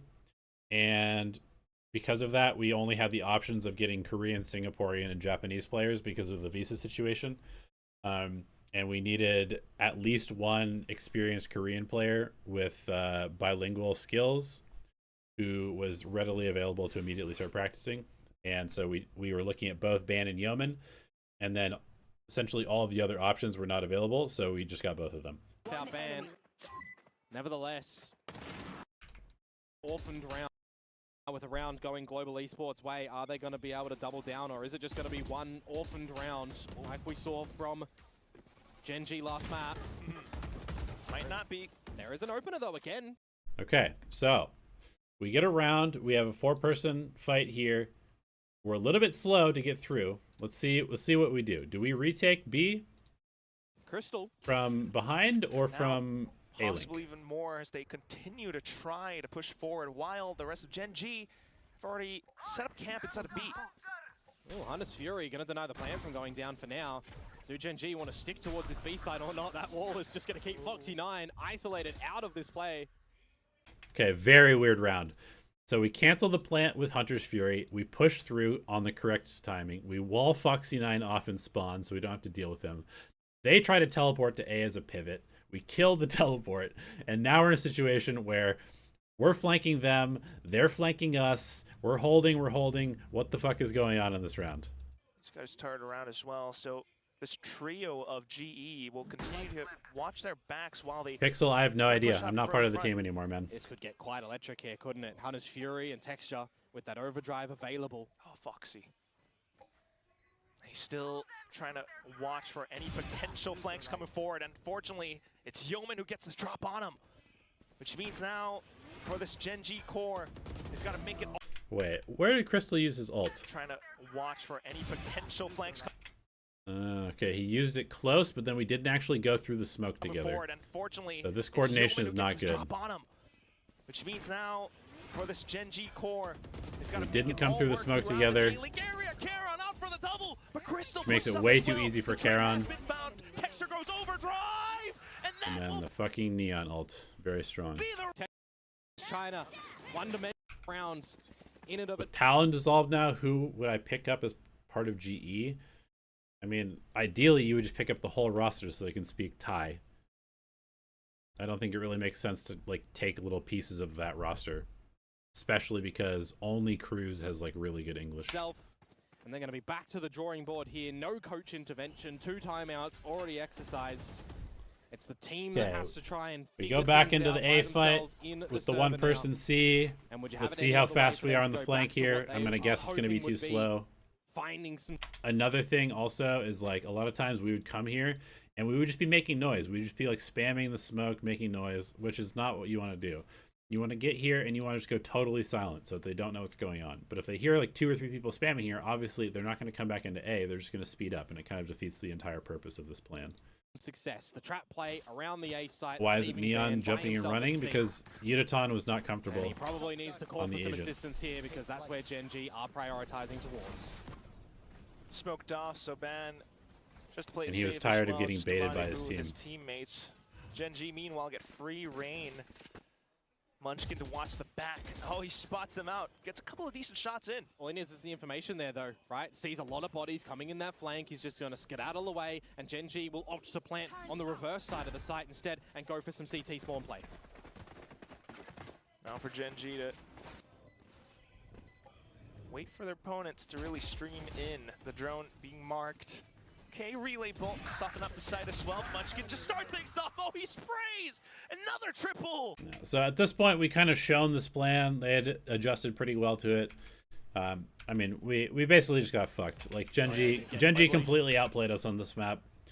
Munchkin outcalled us. I mean, he's 14 of 5 on the Viper while lurking aggressively. We fucked up our game plan in the first like 6 rounds, and then by the time we were trying to like do it correctly, we were super far behind. They understood what was happening, and yeah, we kind of just got to own They this got map. access to a lockdown and a Hunter's Fury as well for GenG. You get that plant down, you got a pit too. Early on the Hunter's And then Fury is we just totally forget about the ults. Like, we were good about dealing with this ult and not getting tagged like this early. And then now we're down 9-1. Our comms are bad because we're depressed that we're losing. And we just don't talk about the ult anymore. So he double tags us with the drone. well for GenG. You get that plant down, you got a pit too. Early on the Hunter's Fury, actually. Great And reveal. gets a ton of pressure. Oh, whoops. Still trying to go on through though with the one-way now, Yeoman. And you can't get him, can you? That one way is just going to off-put you in its entirety. Some great damage on the Munchkin actually too. So this gets a little bit scrappy in the beginning. Texture removed from his teammate's Hunter's Fury. Well, lockdown in. Gonna have to be respected here. Yudotan knows that he probably doesn't want to play in the gap under hell. So just gonna respect that one. Allow GenG to get into the site. And I do actually now wonder, Quack, do they choose to use the Viper's Pit with Munchkin on 11 HP? They in fact do. You got Yo Man with that recon as well, but actually it's just GE going. Oh, and you gotta play around the position very carefully. But This is a nice Yudotan retake. all the way through. He's taking out Munchkin inside of the pit. And now that means the rest of GE can push up front, but Great GenG entry from holds. Yudo. Foxy9 has done quite a bit. One-on-one. Ash. And then we just lose the clutch. So nothing is going our way on this map. Yeah, it doesn't really do it's too tough. much, right? The recon It's Ash tough. Basically just a 45. counter, exact opposite of what happened on Icebox. finding Ban through the wall. It was a chance for Global Esports to potentially find. And it is just pulled away from them now into the last round of this half. They will still fashion something of a buy here. It's not the worst that we've seen, Quack. Guardians, Vandals, a Bulldog. But GenG are hunting the 11-1. There's an op in the mix for Munchkin. He's got a Phantom on the floor as well that he can hot potato towards, but for GenG, If I had to build my own team from 5 players, just clone Osboss 4 in times, the and I'll driver's take 5 seat, they know Osbosses. the road ahead. Okay, Well, Munchkin isn't known for his operator. Let's Fair just put enough. it that way. fair enough. And it's also very clear information for the rest of the team. For sure. Oh, come on. Caught blinking again, a repeat from Crystal. So an advantage again for Global Esports. Once again, courtesy of Crystal as well. But are they going to be able to close? That is the question, isn't Yeah, it? we just give up Right now, B. GenG I don't dug know. themselves I feel like into a we have no decent idea what we're fast supposed to be lane, doing at this maybe point. plant or So link Texture looking to create more space alongside the rest of his team. we just But here give comes them Crystal with the grab the net. site They get square on constantly. onto Texture. Foxy9 bails him out. 2 more kills. I don't know what's going And then on. This onto is Pan, who this map is continues just to swing sad. Forward. Now more trades on towards the site itself. Texture. This map is just sad. We got killed. Full of opening duels as well, right? Crystal having Munchkin. What do coaches prefer more? Giving a player their comfort agent, building comps around it, or creating comps making player comfortable on it? I mean, you want to do a bit of both, to be honest. You would like to play optimal comps that you think are good, but sometimes you have to just play what your players can play. Is Oswas my favorite player? I just think he's the best player in the game. So I would take 5 Iceboxes.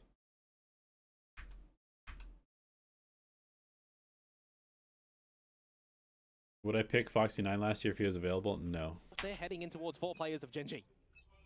I wanted Grumble, but he had military service. Stacked up, creeping forward. Yudotan unaware. And as soon as the angle has been found, the relay ball lands and connects. Gravnat to hold as well. And it's a quaint trade for now. Yeoman getting another. Okay, Things good are okay. fight. As GE there, you might Good- find another on towards good position Texture by here. Poppy. Slotted in towards the garage. Really nice. And then we're just going to re-hit C. Think? You'll be very happy Are we not re-hitting C? with that one now. Just hit GenG C. trying to What pick are we up doing? Pieces. Foxy9. What are we doing? Flagged and Ghost upgraded. Well, it's not like GenG haven't won The rounds from a 4v2, just hit the deficit, site. right? I don't understand what we're See doing. if they're going to be able to do it here. Why are we GE needs to overcomplicating make a this and decision going on where into they want to KJ end. If it is utility? this Crystals against that Ah, turret. what are we doing? Gonna have a couple of quick shots to remove that one, which they do. They can even tend towards the A side here. This could be a bit of a worrisome decision because Ash is there. And very aware as well. Oh, so Okay, we He's get the safe pistol. and Let's holding go. GenG, you're expecting a little bit more proactivity as opposed to the double sentinel setup that GE ran with, who, to be honest with you, still had to go hunting because GenG weren't just walking in towards those sites. Munchkin has slipped away from the scoped in view of Crystal as well, but Crystal just does his due diligence check. Information spotted out though. Breaking the 49. turret. Stuck Getting in aggressive. corner. Eating the shock dart for breakfast, lunch, and dinner there. Taking out Foxy. Delicious. Yeah, it depends which side you're on. Yo, man, a good chef. Contacting up with the Marshal. Okay, we see one person A. National serve Just up go Crystal's C. head on a Just silver go C. platter. GE then cementing their ideas into a site that's more Our known. scripts. Our Yeah, do you scripts are expect meta another in player the to be game. slotted into the corner where How you to just count? clear I before don't know what you're utility? asking. Well, doesn't really matter now with the Library. Aldrone going on in. Texas has to find something and just cannot. Good so far from GE, making sure that they're just, as you say, I doing still their don't due understand what you're diligence, asking. Clearing all these corners. What do you mean our scripts meta? 30 seconds left. Karen hiding. Like our scripted rounds? Karen takes the duel. I don't Now understand the down to the question. one-on-one. If Karen can find a kill, that could be it. But no, Yeoman. Okay, we almost trolled the post plant, but we Josh, get out with one rifle. Nice, let's go. At the moment here, a bit more rapid towards the A side of things. Ash gonna be forced to fall back, call for some assistance. How many This agents is the should a time player for Global. know? Do they I think want to even stay around this a, ace. a pro player should know how to play every single agent in their role, plus also 1 to 2 agents from another role at minimum. I think that's like the ideal for a player. Right, they draw some significant rotations away. How many people actually fit that? Like almost zero, lurk from which is Van. very sad. Oh, already noted. Tried to bait out the reaction with the camera, but that wasn't fast enough. And that's going to be the hit now. Crystal Very nice entry. Straight in. Very Shot nice as entry well. from The Crystal and Annihilation Yudo. Rip just to buy space. Ash undetected because of the smoke, though. And he finds a kill for his troubles. We need to Allows clear him for out the here. rest Quickly, to quickly. stream in. GE want to take him out so bad. And with that Gravnat, I mean, with Barra Mash as well, they managed to hold up more space. Foxy9, though, We didn't hear him drop. Takes 2 Damn. kills, and GenG, man. Yeah, probably should have won that It's round, no but time. well played by Opportunity to GenG. A little bit too slow from For us. GenG, they got on 9 the of clear. them to play for. It's a lot of rounds and a lot of movement around C-Long. Yeah, but you're not getting through this. I don't know who the best duelist in Cage, Pacific is. I think it kind damage. of depends on what you're looking for. Foxy9 actually, on the flip side, down to Statistically, 19. it would be Jemkin last Might year, see him be a little bit more of a passive player in this but round. it also depends on what agent and what the meta is. Bonafide turret. Now with a judge, be a turret of himself. Who do I think Envy should My eyes sign? do Honestly, tend I have towards no Global idea. Esports. What do you fellas have for I us feel like in I feel like that this team round is kind of towards the fucked. B site? Like Munchkin is laying in wait. they're gonna completely lose their identity because their Still players judged, that and they're it's having to gonna be Karen replace now, out from the made lake. them who they are. Hiding, waiting. Oh, it's Foxy9! Talk about being a turret. And that's the spike downed. Tough. GenG's defense is too Situation for good. GE to Their push reads are too themselves out of. good. our attack I don't is think you can even get within range to retrieve that. decent on this map, but rough to get GenG, Spike, isn't it? GenG's cooking Harvey, us. if he was alive, he could GenG's cooking us potentially big time. use the ult to grab it. Hunter's 30 Fury, seconds left. Ben maybe around the side, trying to close in to find a shot towards someone's back. GenG quite aware they will push up into it as well, and those will be the kill. Pick in Wouldn't it be better to have focus on a small agent pool? I mean, dude, you're a pro player getting paid like thousands and thousands of dollars. You should know how to play every agent. I feel like that's like not controversial at all. Like literally your job is to know how to play the agents in the game. Why can't you play all the agents? Like you just have to play the game. I don't get it.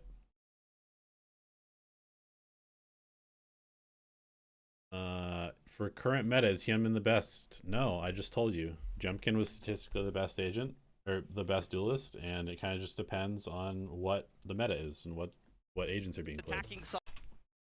Hyunmin is very, very skilled. He's probably top 3, but I don't know. You want to see the I don't know what the Sage meta's get gonna into be. We'll the see. afterplant, throw up some of those. That we've come actually dominate. We will see. We're gonna head into All right, we go into Corrode. teams of their own map.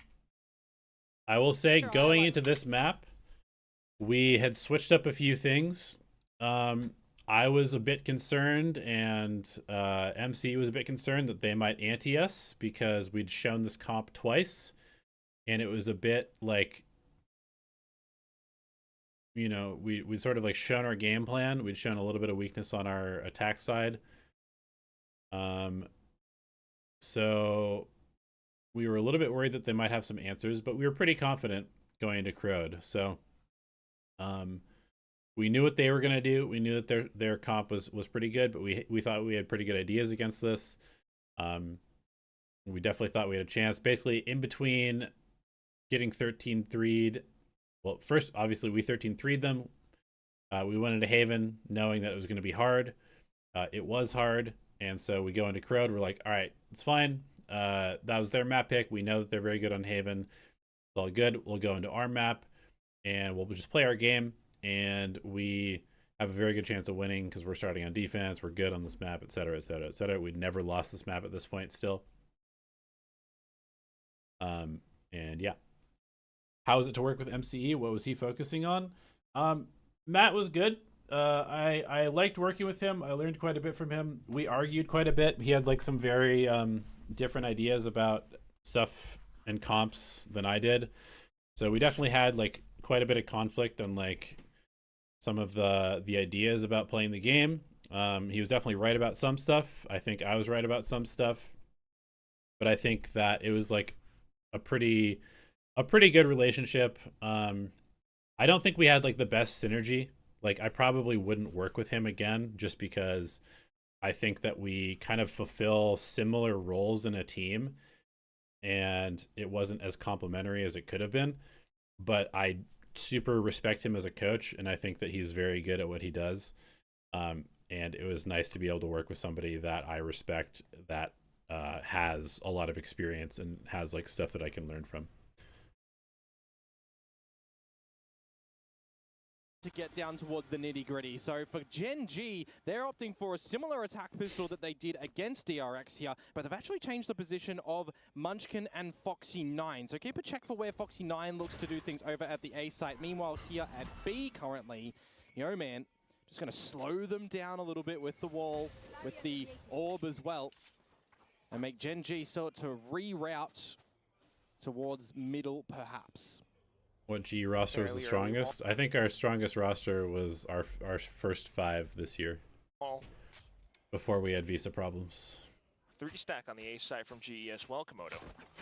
Yeah, well, the wall starts okay, to be let's focus broken. up and watch Apparently this it last is game. only- Basically, the reason I want to watch this game in particular is just because I feel like this map basically like destroyed our season. Obviously, the secret loss was like a really big deal. But I think losing our best or one of our best maps to GenG in the way that we lost, essentially like ended our year, because after we lose this, we kind of lost faith in this comp. We started trying to play meta on this map. we kind of lost motivation to some extent. Some of the players were obviously like kind of arguing, and like I feel like our mental got fucked by losing this map to GenG, because we get annihilated by Nonshim in our next week, and I don't think that would have happened if we had like played this map well. So I want to watch this back and just kind of like look again at like how we fucked up here. Just Yeoman here. Gonna have to fall back. It's apt timing on the Nebula from Papi. So just playing for the stalling. Meanwhile, GE fighting in towards A. Ooh, and Foxy spots them out. Has to trail off, not wanting to take too much of that heat. It's going to be the respect fall off though at the moment, isn't it? GenG, this is where you look towards getting that Haunt back online, seeing if you want to sniff Come something back to out with middle, that Prowler. re-clear Meanwhile, middle. Global Esports want to figure out where this Staying information is, where proactive. this round is going to tend to end. And of course, we know it's going to be over towards this B site, but there's still going to be a bit of a mid-battle too. That's where that toxic screen really gets in their faces. But right now, This is really well played from Yeoman. I think Yeoman honestly played Sage on this map so well. Like his utility timing was super good. But this is also just a very nice round from Munchkin, because they know that we cleared this. They saw us clear this, so they fake the B hit, and then they're planning on going back to A. You can see that because we're playing double duelist, we kind of have to overreact a little bit. So we're going to go heavy B, and then we're going to have to retake A, which is going to be a problem. Texture has to contend with Yeoman. Off towards the back of elbow. Oh, this is an ambitious rotate, isn't it? It's a long run to come through from GenG towards A, and Yudo is GE here. now already know this. How much damage can Yudo-tan do? Comes down to Foxy9 and Munchkin against this one Yudo-tan. Well, I wish he would use his nade here. Him now, but the wall comes up. And this is where the rest of GE are already here towards CT, towards Yeah, I definitely needed to use his nade to stall here. spawn, ready for the fight on the side. Oh my god, what a sprint. Karen alongside Munchkin to try to hold the angle towards the back of sight as well. It's been smoked off, and now GE, they're the ones facing obstacles. Haunt again available for Ash now. Oh, and with the right clicks, he gets Okay, that. good Poppy entry now from swinging Poppy. out. Just Got need Foxy9 to flood still in here. holding the angle, and for GE to wait for that. The fact that Ash gets 2 there is fucking crazy. Anticipate Ash picks them off one by one, but now as they try to continue pushing through into the site, it's just GenG very aware Both of their low. current positions. Both low. Very 1 possible bullet for each. Poppy We call him still. Poppy. You Single gotta shot push. might You gotta be push, it. Poppy. Oh, Karen tried to hop Nice. away. Poppy has done what's necessary. Yeah, it gets a little bit close at the end there, just trying to disconnect from the situation. The two a little bit later. Yeah, very true, noob guy. When you're watching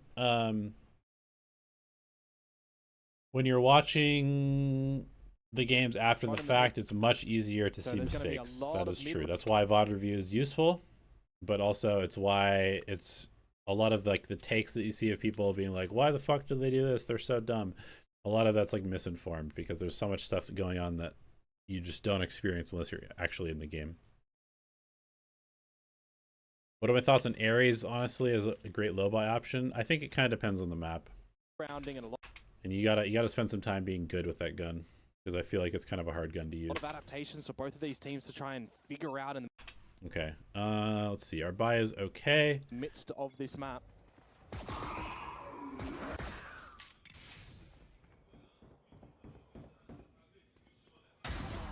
I don't know what the fuck Crystal is doing here.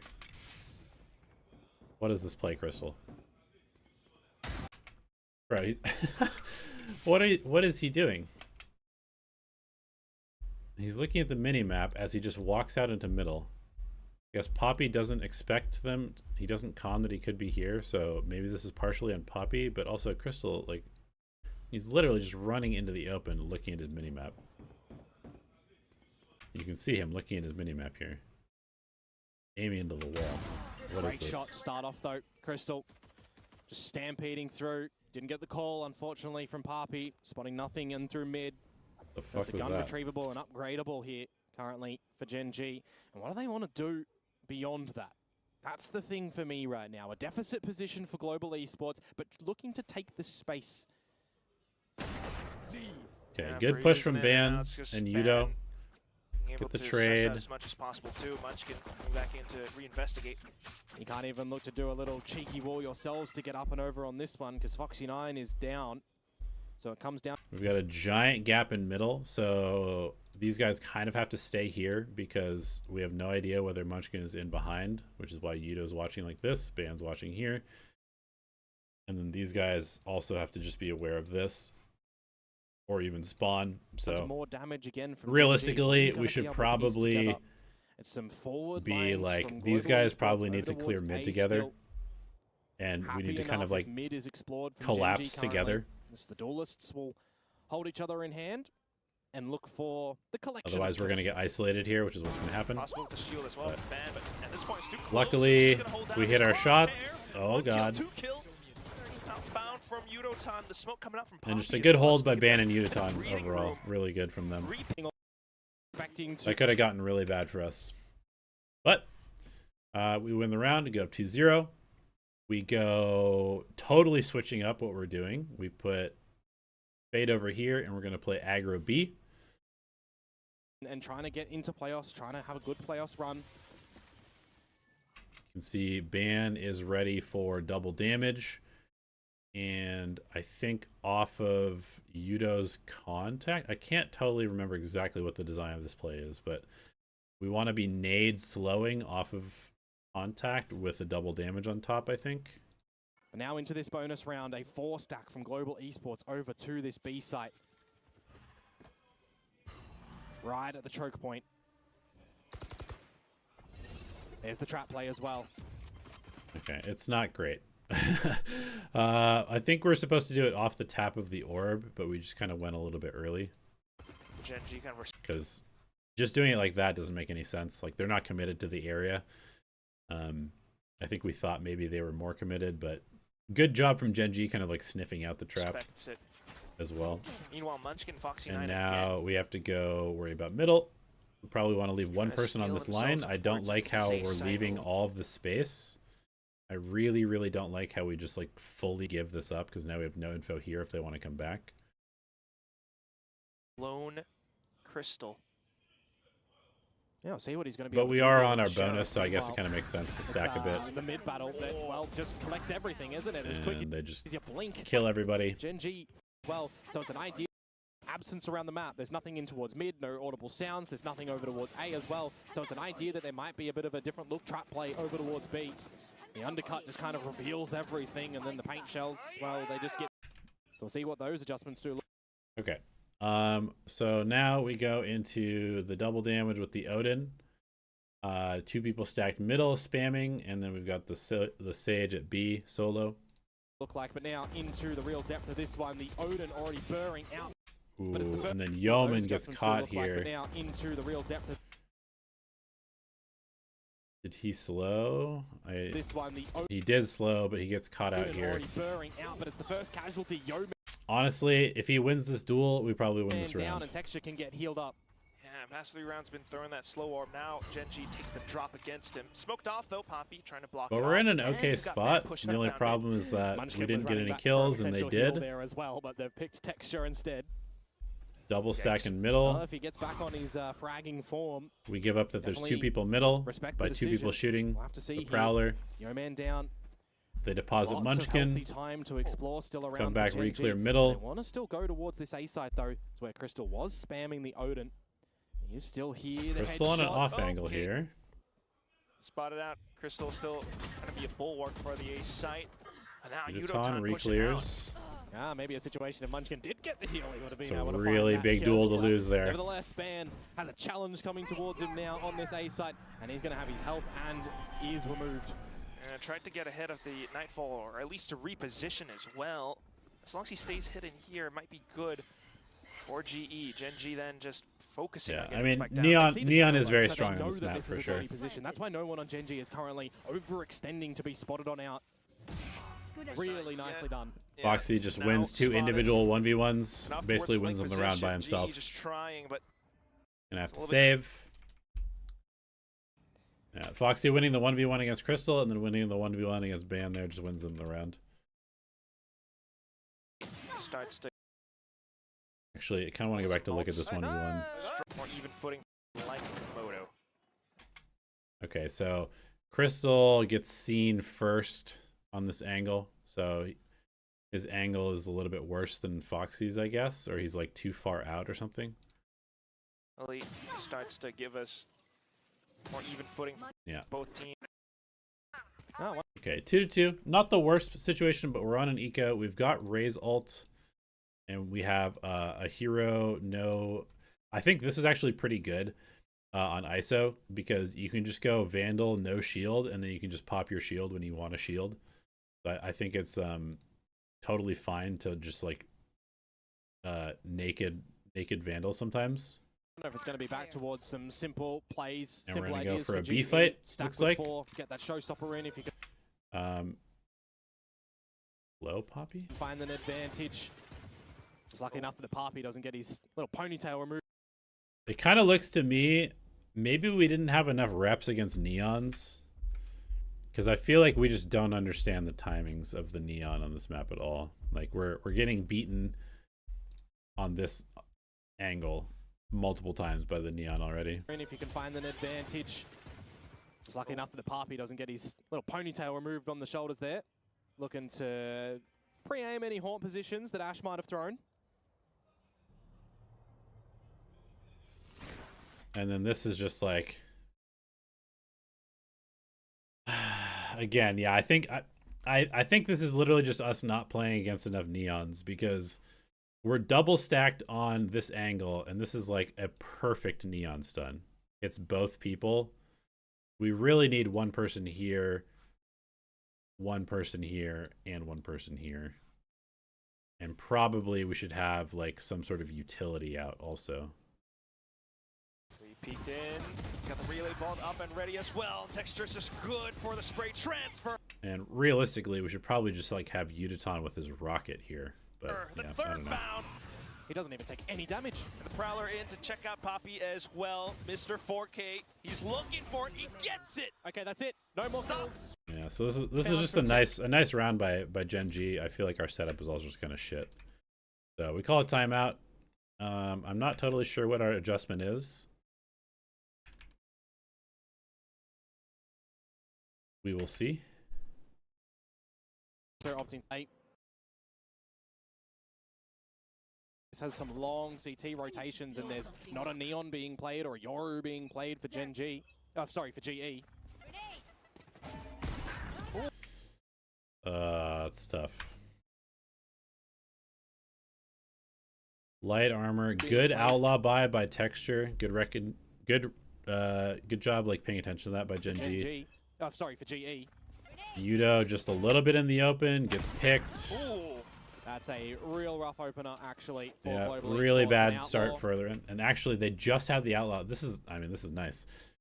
They just like, they bought the outlaw specifically for this round, knowing that our econ was bad. They took this peak early.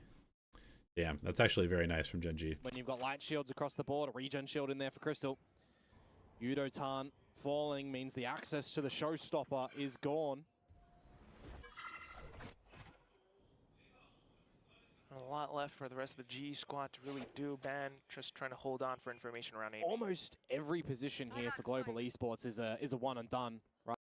Okay, I think one of the things that we talked about was putting people here. I feel like we were playing too much in A main, and we wanted people more towards middle. I think that was one of the adjustments that we made in the timeout. But if you're sticking for a frag, you're hoping that you're finding a duel at least, because you've got no teammates to really get out of trade. Yeah, their money is crazy. Pivot towards the B site, however, here. Great timing on the wall. And of course, refresh with a Nebula as well to keep it a little bit stalled off. The Haunt was just used by Ash, so you're going to have to wait some time to get that back online. And it's time that's actually okay for GenG at the moment. They don't need to just press the issue with this player advantage. Methodically cutting angles around the map, and they've just done another one with this player. Why is Crystal swinging here? Crystal has eye. Why is he just solo swinging this? Advantage. Methodically cutting angles around the map, and they've just done another one. Talk about these individual kills, Quack. Really causing G to sweat. Break that wall, G starts to get... It's just like a little bit of paranoia, trying to save his eye for retake or the hit or something like that. I don't know. That peak is tough. They push out mid. Peak is tough. Good patience by GenG, waiting us out, making us make some mistakes. Yeah, but can he use it? It's going to be extremely rough here when you've got the lurk of Munchkin coming through as well. Really have to consider if that's the option right here. But with that kill, all of a sudden things somewhat equalize. The second one found us. Ooh, and then The option right here. But he has the opportunity to win this round. Gets one. Doesn't go for the orb because he's trying to escape. Decides to still use his ult, which I don't mind it. You know, he's at 19 HP. It's going to give him full HP. We're kind of far away. We can't really help. I don't hate this play from Ban. The second one found as well. Kill contract. Oh, you missed. But we need to be like screaming, like, get the fuck in here. Go, go, go, go, go. Oh no! It doesn't let. Wait, how did he whiff? Things somewhat equalize. The second one found as well. Oh, he went for sight. So he ends up whiffing and they res. Oh, you missed. Oh, no. That's It bad. doesn't land onto anyone.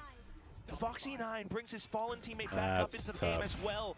Now, some more shots coming through as Ash kind of circles himself around the site. Now we go for res. Got a swing off of it. Nice play by Yeoman. Really good play from Yeoman. It's Yeoman just trying to close out this round. Once again, planning for a link with Texture. And honestly, really, really good round from Yeoman. Holy shit. You start to as you would like it to be, but his teammates get the job done in the end for the defuse. Yeah, that was a big round from us. Okay, what Global happens Esports. next? So our money's still bad. Their money is still good. They do a different wall here. They use the kind of like a G2 wall-ish. But not. Looks like we are prepping for Karen ult. Super clean. I want to see some clean play come out from them on the defenses. Maybe now that we've got some pace coming through from GenG. They're going for a fast A split. See Okay. just a bunkering down on this A site. Big old firefight setting up inside this A. Ban alongside Crystal, Odin in hand. Yeah, it's got to scale a little bit, doesn't it? With how thin these walls are. Forces GenG to pump the brakes. The Prowler coming out to check as well. So position confirmed. GenG still holding. Nightfall. Void with. Ooh, I don't like this. Still I feel like our positions here are like pretty weird. holding. Nightfall. Void with. There goes Nightfall. The stun coming out as well. Allows for Karen to pick up 2 kills onto the site. And it's just. I remember also thinking, like, man, if we just use our rocket here for this fight, we're in a pretty good spot. But we didn't use the rocket. Ban kind of takes his own fight. Yudo not able to trade. Crystal is not spamming anything at the moment. We're kind of just getting pushed back off the site, even though we have numbers here. I feel like this round in particular kind of showed that we were afraid to lose this map. I think we were feeling the pressure of GenG at this point, and the way that we played this, only Ban is playing aggressive for space. Yudo is playing very, very carefully. Doesn't use his rocket. Crystal is playing like super passive and just kind of going for spam. We're not taking space anywhere else, even though they've made a ton of noise here. I think we're just playing like really, really afraid in this round. The Prowler coming out to check as well. So position confirmed. GenG still holding. Nightfall. Void with. There goes Nightfall. The stun coming out as well. Allows for Karen to pick up 2 kills onto the site. And it's just Crystal left. The Odin to spam and stall for as long as possible. But the spike still gets planted for a link again. 5 versus 3. Papi has the Cosmic Divide. We've seen a great delivery from when he's used that before, right? The 1 versus 4. But this feels like just such a different situation when you're locked out. Yeah, a little bit desperate with the Haunt as well. Just trying to find any target possible. But look at Karen just avoiding all of it. And just look how passive we all are. We're so passive. I guess we're kind of trying to save at this point. Just the But like, timing on the Poison Cloud at the moment. everybody's just baiting Still, everybody once again, else. Hold on to this angle. It's a crossfire. It's choke point. GE has to call it to save. Yeah, Just the okay. potency We go when save. there's that. Yeah, it's not great, but at least we save some weapons going to the next round. We still have Raise Rocket. Looks like we're going to do B control with Yudaton and Yeoman. Now, Let's see if really waiting for him to come online. He's Prowler Oh, to check into A main again. But once more, GenG, they're happy to play around these positions. Gotta win a duel here, Global Esports. Yudotan holding wide, but not. What the hell are we doing here? A duel here. Oh yeah, okay. So I'm pretty sure the call was, yeah, I remember this. The call is for Yudotan to fight with Rocket off of Yeoman's contact. Or at least that's what we wanted them to do. But then Yudo's just out wide with the Rocket, taking first contact. I guess Yeoman's technically taking first contact, but if they swing, then Yudo's just in the open. So this was just like a very weird round that didn't make any sense to me. Global Esports. Yudotan holding wide, but not quite able to get the flick onto Munchkin. Ash now with a quick peek against Yeoman as well. Site security has been compromised. Poppy has to do whatever's Did Yeoman help? possible. I mean, we all You know that contributed. Global Esports are going to go looking elsewhere around the map. But most of the Currently, prep was done by the Karen sees coaches. Nothing over towards A, but you get some information that there's something. We didn't happening get like any inside information from Yeoman, no. towards mid. The Odin goes burr. And all it's going to take for this round now is GenG to group up together. Yeah, I don't really understand what they were doing here. This whole like B main fight was like very poorly done. As a unit. As the Odin does, as GenG will. Ban spots him out at least as well. Got Poppy still trying to play around the B site. Take a look at what's happening on A though. Ban trying to do whatever's possible again with the shield. It does crack. He does get the first 2 kills. Those are huge kills from Ban. Nope.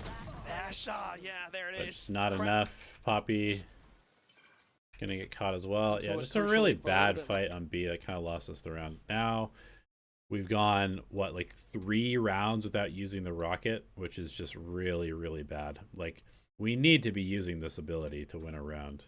The fact that we're just holding this the whole time is really, really bad for us. Later down the track, it is just a haphazard buy coming in towards this next round as well. Making sure you've got enough in the next. It is quite crucial. GenG has been starting off a lot of these rounds with successful first kills. Yeah, I just don't want to see capitulation here from Global Esports, right? Because we know that this is a map that they do look pretty potent on. Yeah. Shadows traveling. And those wins from before last week. It's our Q, for example. Now, Yudotan alongside Yeoman just trying to hold again into A main. It's just good patience from GenG, right? Deploying some similar strats from what we have on Haven from them. Very measured and tempered. Not trying to go in too fast into any potential traps. Right now we have no Always control of first any 30 seconds main. of the I round don't for like this at GE all. are wondering, what is GenG's plan? Again, like GenG basically just out-patiented it us, whatever whatever the word is. We need control of a main for sure, 100%. Or we need to have a lot of people middle. Right now we have control of nothing. Well, with the time starting to bleed on down, GE still does have in there. We have 2 Prowlers and an I. We have no idea what's going on in B main. We have no idea what's going on in middle. We have no idea what's going on in A. Belt currently the Nightfall, the Showstopper. They get wind of where things are tending towards. You could rip some of them. Again, great timing on the wall from Yeoman. They've been pretty good over towards B. A different look this time, though. 30 seconds to go. And I look towards Yudotan. You still got the Showstopper at this side of the map, but you've just revealed yourself with the paint shells. Yeah, has to back off into a different position. Still ready with it, though, but you got to wonder if it's worth the investment. You've got to rip it here. You've got to scare them away, surely. 20 seconds, they start to pivot Come towards on. B, and Poppy is still here. I mean, we almost win this round. Like, we played the macro of this round so well. But we're about to get run over and they're going to B-split. That's so sad. Here. Also, why the fuck is Ban in spawn, bro? The Showstopper at this side of the map, but you've just revealed yourself. Yeah, I don't love the fact that he's just, like, spending half of the round in spawn. This seems With the paint shells. Yeah, not has great. to back off into a different position. Still ready with it, though, but you got to wonder if it's worth the investment. You've got to rip it here. You've got to scare them away, surely. 20 seconds, they start to pivot Come towards on. B, and Poppy is still here. So is Crystal. That's where a gun is available. Wait, now Yudo uses the rocket? Huh? I guess we still thought they were coming A? What the fuck? He was trying to oh my god, what the hell?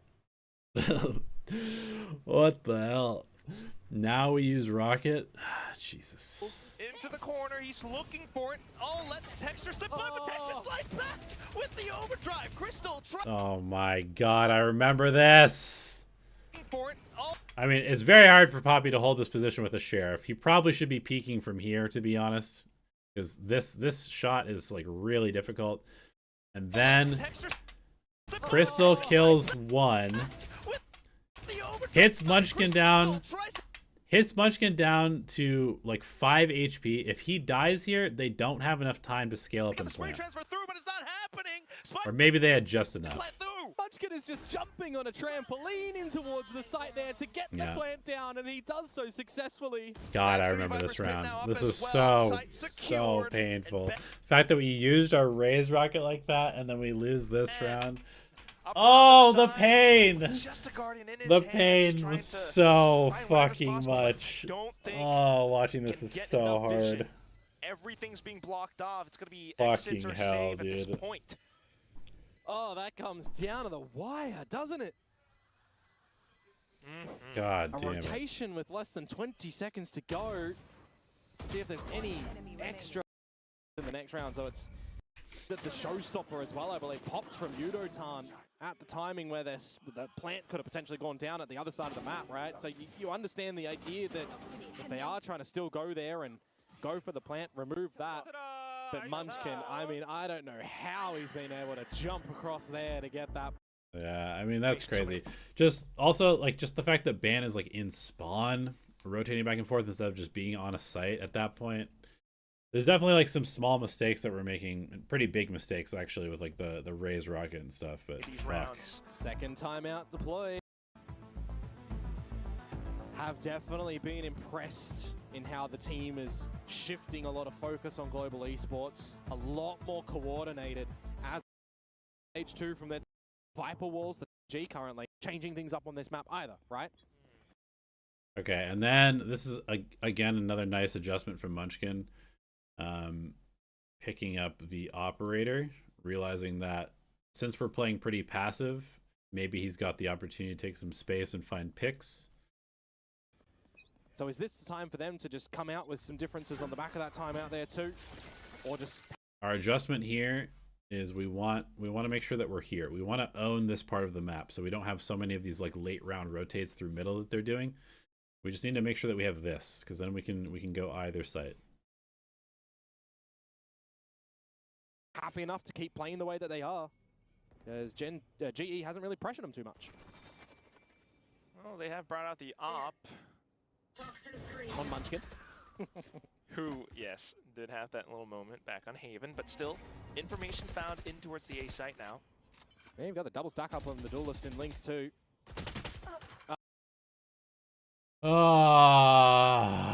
Everything is just going wrong now. Fucking blind spam kills our Sage. Oh my god. Yo Man has just been unallowed to play this round. Yikes. And someone's going to have to take his position. It's going to be Yudotan.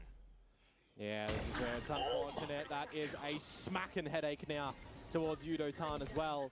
Again, this is not really a round that GenG are formulating with some great strategy. The spray through the smoke, and as it fades away, you get an operator shot. This is just bad to worse for Global Esports. They need to dig deep here. Okay, Crystal gets the one kill and hops away, but oh my god! Charon, no! Just spamming through the wall. I mean, it's not a safety. Obviously, this is not a safe place to play. Crystal. But like, he's essentially escaped, and then Karen just. Away, but oh my god! I mean, they probably would have spammed him out eventually anyway, through the but wall. just. I mean, it's not a safety position, is it? Especially around mid on this map. Yeah, now Poppy and Ban. Just totally separated. Poppy's alone. We just have to save. 7-3. RRQ. Defensive side. Where is that scoreline here for Global? They've got the 3, but they want the 9. Still looking for it, but for now, once again, back to the information game. Prowler down mid. And this time, no Sage utility at this. Again, bro. Like, really? Poppy gets the first shot off. He almost kills him. Base. And this He's using, he 140s him with the Phantom. Sage.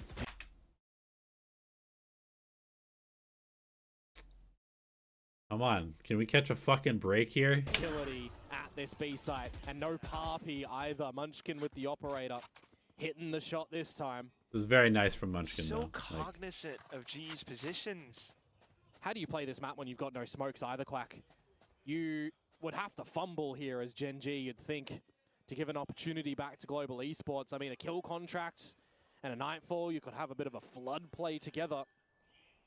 But if you have any just slow little peaks to come out from Munchkin here, you could call an audible for the team. You could even try and fake a bit of a rotate here. He's seeing no duels, no challenge from Global, and off angle for Crystal This for is nice. sure. He gets healed up by the Sage, goes for more. Patience. No, he's going to find it. Good kill by Crystal. Should be able to confirm that nothing else is here. Should be the breaking of this wall. It's go time. I don't totally understand what Crystal's eye is for. Should be able to confirm that nothing else is here. I don't know why he's eyeing there instead of eyeing for main. Should be the breaking of this wall. It's go time for GenG in towards this A site. So much information. Breaking of this wall. It's go I also time for don't understand why Yudo's not using his nade. Like, just nade this. This is kind of the point of playing the Raze, is nade is really good in the choke points. GenG in towards this A site. So much information off that one little kill, but ban. Oh, timing on the kill contract. Rips one away. Okay, he's saving the nade for like the second wave, I guess. Kill as well. Ban, unfortunately, though, drops the Bad duel, and duel the from Prowler Ban. confirms. This is where Yudotan is hot. And then the timing Ban, there, unfortunately, though, fucking drops the hell. duel, and the Prowler confirms. Good patience by Ash. Yudo has to fall back. This is where Yudotan is hiding. Spammed. Another kill found, and the site leaked open. Good flood. Both We've of got a them are, res. on the back of that death. Crystal Gonna go and res. Noman gonna be The ISO. bringing Ban He's back good. to support. Possible round for Good GE round now, from especially Crystal. Crystal being able to take up that space. Fox Oh yeah, this fucker 1v3s us, doesn't he? C9 perched up on top of the wall. Can he find a triple? They are hopping all around, trying to throw off his crosshair placement. He drops down, he sprays! What is that? Foxy9! The triple! Can he find a trip? We're jumping. Crystal's jumping for the other two players, but our scaling is like not totally tight, so the jumping is kind of just like feeding a kill away. We're like very panicked as we go in. They are hopping. You can see, and then the 1-2-3 swing from these guys is not coordinated at all, so we all give him around, two trying to throw off his 1v1s. crosshair placement. He drops down, he sprays! What is that? Yeah, Top of that that's a wall. mental breaker right there. Remove their HP. A kill contract. So many fucking opportunities to win this map. So many opportunities to win this It's map, all dude. thrown to the wayside and overboard when you think that Foxy9 just delivers that blow. Looking now for the 9-3 GenG. Resurrection available too for Foxy. Feel like We're doing a little high-low in case they contact with the op again, but GenG is too smart to do the same thing twice. is just not given an opportunity to use this Cosmic Divide, by the way. He's been Also, again, like, we talked about this in our timeouts twice now, where we wanted these two guys to be playing here in Rooster instead of in Link, and they just didn't do it. They, like, didn't understand what we were asking them to do, or they just ignored it. I'm not totally sure. But I remember both MC and I said, we need you guys to play in Rooster. I want you guys to double in Rooster so that we have a fast rotate and so you can control middle. This is not the same. This is not the same as having this line. holding it the whole time. Hilo set up for them on the side, a different look. First deployment of this, but by the timing, Crystal revealing himself, we're going in, and they just get absolutely made an example of. No smoke. Hilo set up for them on the side, a different look. No First suck. deployment of this, but by the timing, No Crystal revealing utility. himself, we're going in, and they just get No smoke from Poppy there is pretty criminal, to be honest. absolutely made an example of. You cannot rain on this B site. It's the last round of the half quack, so we know GE have to go for this retake. All of a sudden, something that G just doesn't expect. Yudotan has, And we're so slow because we're not playing in the right spot. well, a full kit to work off of. As soon as they peek out through from B Link. So essentially Nine. just give up Side. another round. Okay, 9-3. This is not unwinnable. This But is it not unwinnable. but we did not say do ourselves me any favors. is on We what need was to get a working pistol here. Almost have to be finding The odds. yeah, currently. Let's see. What is our pistol? What is our pistol? I think we're starting passive, early info, and then we're either going to B split or A split, depending on what info we get. But let's see now what this pistol rounder does provide for us. The attacking side for Global, a bit of a mid-fight at the moment. Harpy with the squad. It's Crystal off to the wing. They're just not given anything by GenG until Texture wants to go. You and me with both, Gobsy. You and me both, bro. And they pop the shield in mid as well. This double tap will eventually fade for Ban. He wants the hunt. He wants the fight. And it's been cracked. Munchkin very aware now, slows them down. Foxy with the angle, 2. Second slow and a snake bite. So much stall on this B site. God, we are playing like fucking pussies right now. It is insane to watch this again. We are so afraid.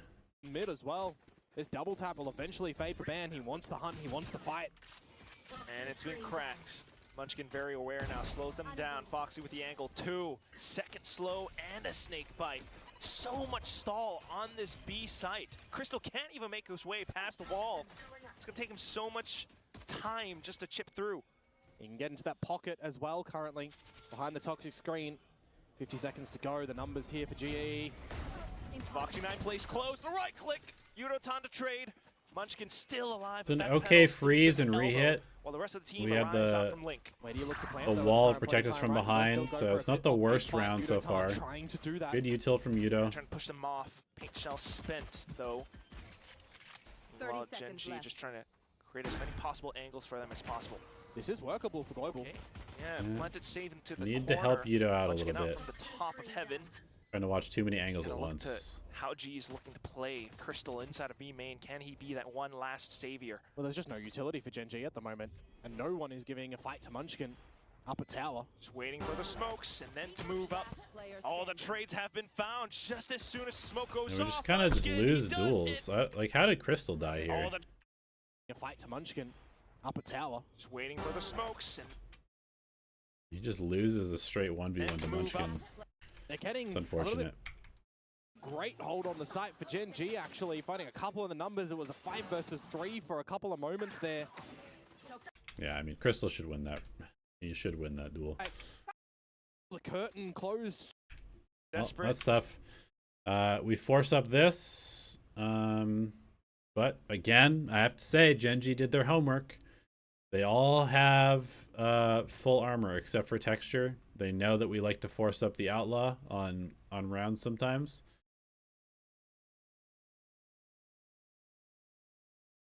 They all have full armor, so they're expecting something like this. You got the Outlaw, you got a couple of Stingers, and now the Prowler that confirms information. But look at the Judge. Yeah, just real forwards for this play for GenG. Oh, Nice Never shot by say that, Ban. That was sick. Stellar shot on towards Foxy 9. Can we get more though? Yeah, alerts Karon to then throw out that smoke. GenG still trying to play the distance. We're gonna They come do back to have the B. Prowler that you can still Ooh. invest as Crystal there to go around Okay. towards B with the Judge. And currently is only Munchkin, And as I ahead say to that. B. We've done a Ash pretty trying good to see job if this anyone round. has Ooh, wait, got a what are little we bit closer doing? towards mid, which currently we know is not the case, but now Global Esports just Okay, together looks as like a we're gonna pack, go into a B split. try to work with the Go lesser into a B guns split. in numbers. Crystal dodges. This battle is a bit big for me here currently. Crystal and Munchkin. Ash somewhat aware that mid is dirty as well, repositions. Imagine if Munchkin just pushes in front of this one. Oh, that's a Judge. Okay, good util from Crystal. Crystal. Yeah, Very good 15's round from just Crystal enough here. distance to get that headshot. Redemption for the Side last open one. now. Ash still around a corner, but it's a stinger. Oh, and it's a whiff. 10 left in the mag, and it's Okay. Ben who capitalizes Good on that thrifty. situation. Yeah, hitting our shots at the moment are Global Esports looking to Yeah, make this very one a good bit of a thrifty. flawless run. Ooh, uh-oh. Jinxed them, Komodo. Just Texture left on the Guardian now. 1v4. Certainly don't want to toss that weapon away either. Trying to play it safe as best as possible. Okay, very nice. But Ban will Very still- nice. Now we just need to make sure we don't get ecoed. Now we need to make sure we don't get ecoed. Deficit scenario. String a possible comeback together. Oh, that's so risky from Foxy9. Oh, I thought the paint shots How is this motherfucker alive? would finish him off. How has he gotten away with that one? He'll pilfer the ulti orb. He'll self-heal. Not to great success. Not to the full 100. Sure enough. But you'll also be denying the ulti orb from someone like Ban, who's getting close to the ult. Poppy. Poppy. Sure enough. But you'll also be denying the ulti orb from someone like Ban, who's getting I see you. You're in the monitor. You're in the monitor, bro. close to the ult. And you remove Poppy here, okay. Swear to God, if we lose this round. Another wayward walk around the map. Maybe. Already success is found for GenG in this round. Yeah, Crystal's not been able to scope out too many things over towards B though. He's got. Oh, I'm getting mad. I'm getting mad. I'm getting mad again. Oh my God. A, and if it is the latter that I mentioned, they're going to be going into a whopping. Yikes! What are we doing? Come back over towards B though. He's got full command of main. And call for the team to come back there. Okay, we don't really put any pressure on B at all. Towards, well, maybe mid, maybe towards A, and if it is the latter that I mentioned, they're going to be going into a whopping step. We're not searching with the outlaw. It looks like we've lost the plot in this round. GenG, 4 players. I just wonder, do they stay here all together, or do they think that the time is too quiet around the map? Let's see. We've completely lost the plot in this round. Now we're trying to force through with the ISO. GenG though, it is pistols. We'll see if they can find the range needed. Ban just goes insane round from Ban, honestly. Everywhere. Texture at least gets one more kill. Like, we have no business winning this round. Far off. Foxy9, close enough, but it's a classic. Stinger kill found. And it's just Munchkin now. As he walks straight into the cross. Yeah, we should lose this round like 100% of the time, to be honest. But we steal it. Even though we tried to troll the round, we steal the round. Get to fight. Okay. Some guardian. That was a big round from Ban.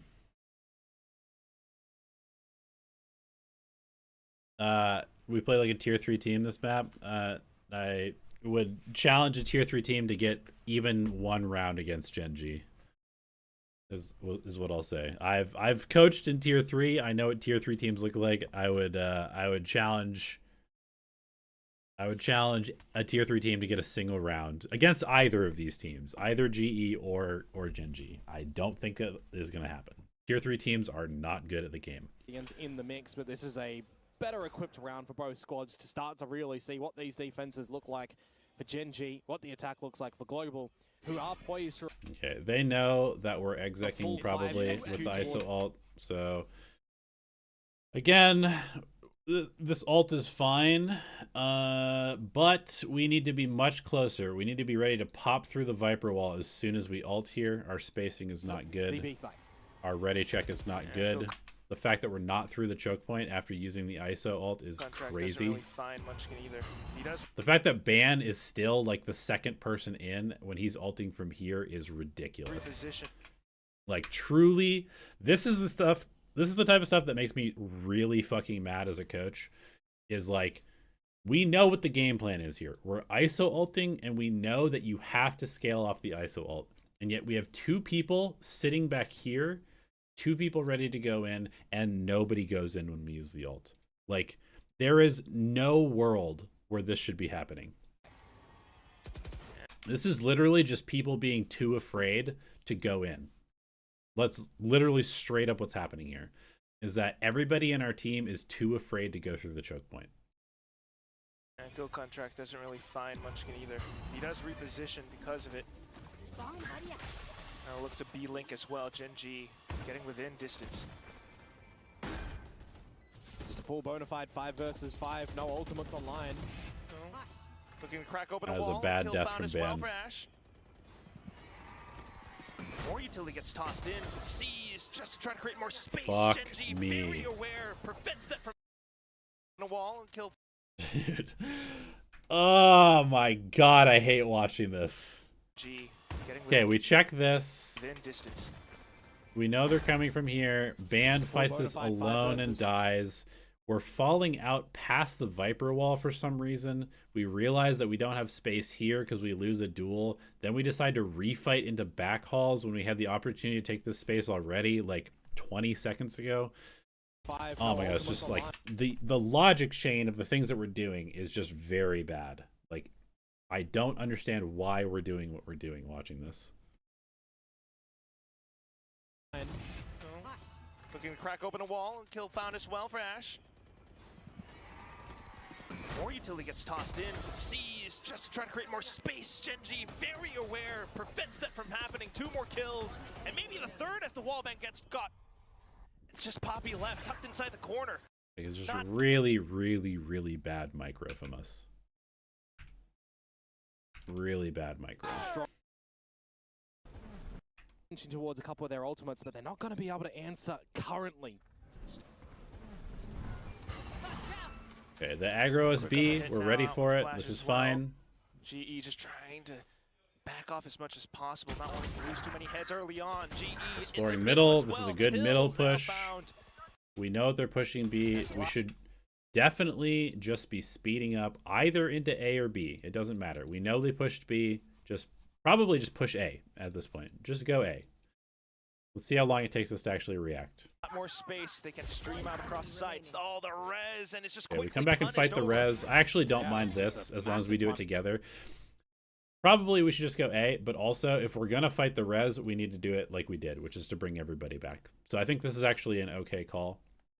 Punishment, actually. Global Esports don't even need to hang around for the fight here against Texture if they don't want to. He's so hungry, trying to win this round in a clutch fashion. He's just not going to be given the chance. So the resurrection from Foxy9 not working out. We flipped the site. This is all good. GenG over at B main. Something different, something we didn't really see from Global. It doesn't work out, so maybe that was a bit of an idea for Global that they didn't. Okay, Texture's going to save. Makes a lot of sense. Looks for it was a good mid fight, good reaction. That round was good. I'm happy with that round. I'm still mad about the last few rounds, but that round was good. I got to give us props when we do stuff correct as well. So if he's able to step up and meet with the team, see a bit more of a stronger Global right now. Potentially. Still, once again, smokes. There's more of a default across the map currently here as well. I think I would have liked to see us forcing mid more. I think, I'm trying to think back. We'd played a team, maybe it was Boom. Maybe it was a couple teams actually that were playing this comp. And when we would push middle aggro, they would paranoia like this, neon stun out like this, and like 4-person fight us. And it was I think it kind of made us a little bit afraid to take middle aggressively because we'd seen a team that played a comp really well like this, and then also teams had started to do more and more Odin spam. But against GenG, I really feel like we should have forced this middle because I don't think they use the Odin very much, and they hadn't really shown us the ability to fight this yet. So this is definitely something that I should have picked up on as a coach and been like, yo, I think you guys can just force middle, like make them show that they can stop us from fighting middle. See what they're going to be able to piece. I don't like this. This is always scary to me. Whenever I see a team leave spike and spawn, it means that they were talking too much during freeze time and they've forgotten what they're supposed to be doing. Together informational wires and for Global too. Oh, don't tell me Ban's going to find Foxy9 again if he pops his head up. Yeah, quite ready for it. Foxy9 must be aware as well. Well, the thing is, they've just got no reconnaissance ability over towards this A site currently, right? It's Texture, and Foxy9 would have to body check. So it's a little bit of a blessing in disguise for them that Global Esports revealed themselves with the Boombot. Thankfully. Meanwhile, though, still got Karan just kind of lurking towards the middle side. Well, the decisions we made now for Global tends towards the A site here. Oh. And then the wall. Yeah, gonna have to respect this one, because I don't think you're gonna try and counter wall yourself up over this one. You're gonna have to break the chunk and go in together. Nightfall in too. Especially. Wait, what? Gonna have to break the chunk and go in together. Nightfall. Why is Yudo the only person shooting this wall? Fall in too. Hello? Am I dumb? Wall yourself up over this one. You're gonna have to break the chunk and go in together. Nightfall in too. Like, we don't even break the fucking wall. What? We're using Nightfall and we don't even break the wall. Because nobody else is shooting the wall. What? Soften it up as much as possible, but Nightfall. Yeah, great stall though from this Poison Cloud, isn't it? It wasn't revealed yet, I don't think, at all that it was on the floor there. Papi actually, a Cosmic Divide in. And then you got the judge as well, Yudotan in with the showstopper. It doesn't quite connect, but it is enough. This is a good commit though. To scare GenG off of position. Texture, just trying to play inside the corner. Now we just actually need to commit. Oh, I gotta rush it through, but Ash, he's... That's so shit. Hold it. Oh, it's so bad, man. So bad. The guns are necessary. You also got the rest of the GenG squad coming out through. 2 more found. It's just Crystal left. Oh, it's not. Yuck. Delivering Gen that as an angle equipped Global Esports to go into this round with either one away from the resurrection. Maybe you want to see that as an angle picked up. Global will be able to get 5-person B closer hit. towards the Let's B-side. go. More of a formulation. Again, Ban is ready to ult. We have 4 people sitting on the corner. Get into the choke point. Get into the choke point, please, so we can scale together. Oh my god, we're not going through the choke point. Oh my god, we just let him ult, and we are not getting through the choke point. We are literally stopped by a smoke. Go for a little pause. Yeah, Global Esports can't get into the B site. Stalled by utility. Meanwhile, look at the deep We have space. used the ults, and we have not snowballed with it. GenG find in mid and in A. It does lock Global towards this B site, but I don't actually think that's a bad thing here. They can wait for their haunt to come back online. Okay, we wait for the Viper Wall to go, and then we go. Actually, they're just going to go. Yeah, and with the C's. GenG trying to hold up around It's the gonna choke work. point, but it's not quite It's not the worst thing. It's through. not optimal, but it's not the worst thing. Another Phantom, and then the wall to come up. There's going to be a multi-pronged retake here to come through for GenG if they even want to. Texture from the attacking side, spawn of things, and Charon on the flip. Overdrive relays. Good peek from Yeoman. Yeoman trying to do his best to stall and prevent Texture. That might just be the save right there and then. Yep, okay. We get the round anyway. But yeah, if Ban loses this 1v1, then we just lose the round. So the way that we played that was not good. That area, you feel like at this current point in time as well, dropping in the timeout would just give GE a little bit more fuel, go a little bit further.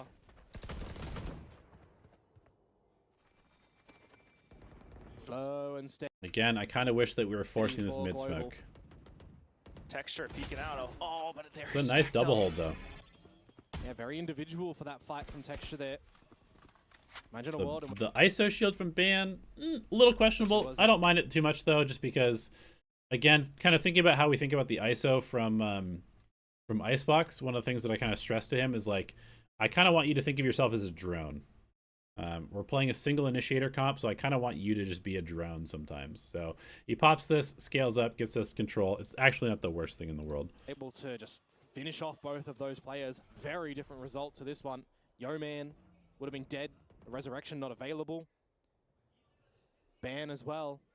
A heavy hitter for this GE side. They're not going to toy with the idea of getting the ulti orb though over towards the A side. It would bring that res online.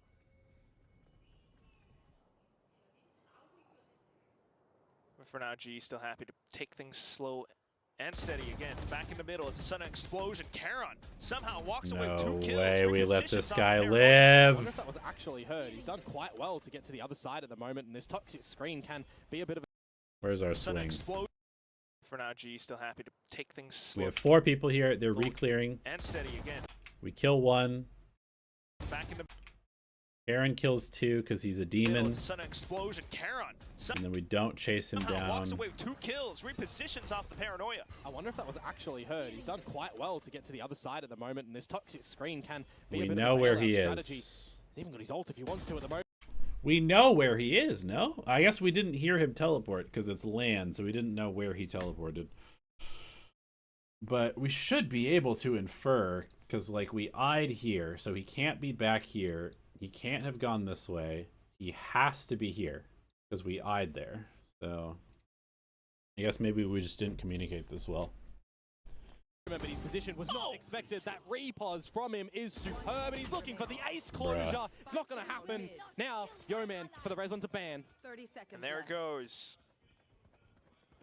More question marks now, though. Spotted. That's all the information that GenG know. They know this is going towards the B side at the moment. Munchkin, can he cut them off? Just holding and waiting. Has a molly, Perfect doesn't timing use as it. well, but Ban tries to bail out his team, but Ooh. Munchkin just swings for it. What is that? Yeoman has to stick the Damn, spike, but at that's this crazy. point, it's too dangerous. He's running out of time. I forgot this is how we lost. Fucking hell. Oh my god, that's brutal. We almost played that one pretty well, but Munchkin just one taps him. Yikes. It swings out from behind, and GenG just closes out the map in style. It just feels like the first half, maybe a little bit too much space found by GenG. As Global Esports, a map that you would expect they wanted in this series after finding some great success on it 2 times.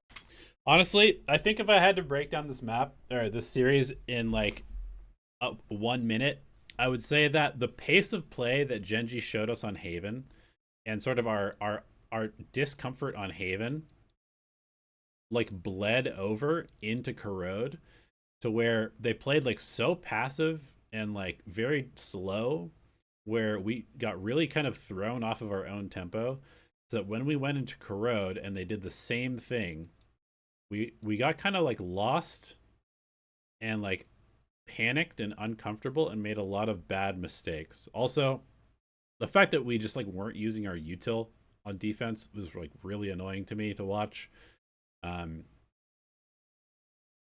So yeah, I don't know. I feel like we kind of trolled our defensive half on Corrode. I think that GenG had some good anti. They played very well. But I think the Haven kind of shook our confidence to the point where we played Corrode much worse than we normally do. Because obviously, like on the attack side here, like we were coming back on this attack side, right? This was a 9-3. So at this point, it's a 9-3.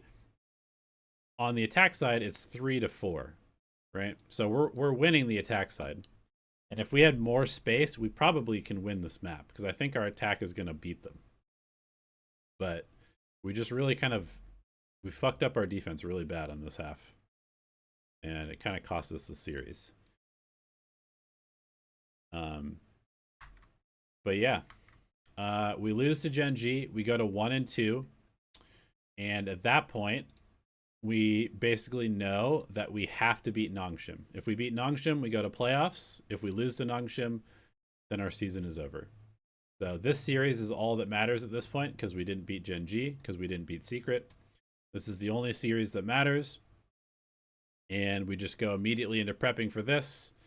Let's see, we lost on the 25th. We play on the 3rd, so I think we had like 8 days. I gave them a day off, and then we just go right into prepping for Nongshim. We felt pretty good about beating Nongshim.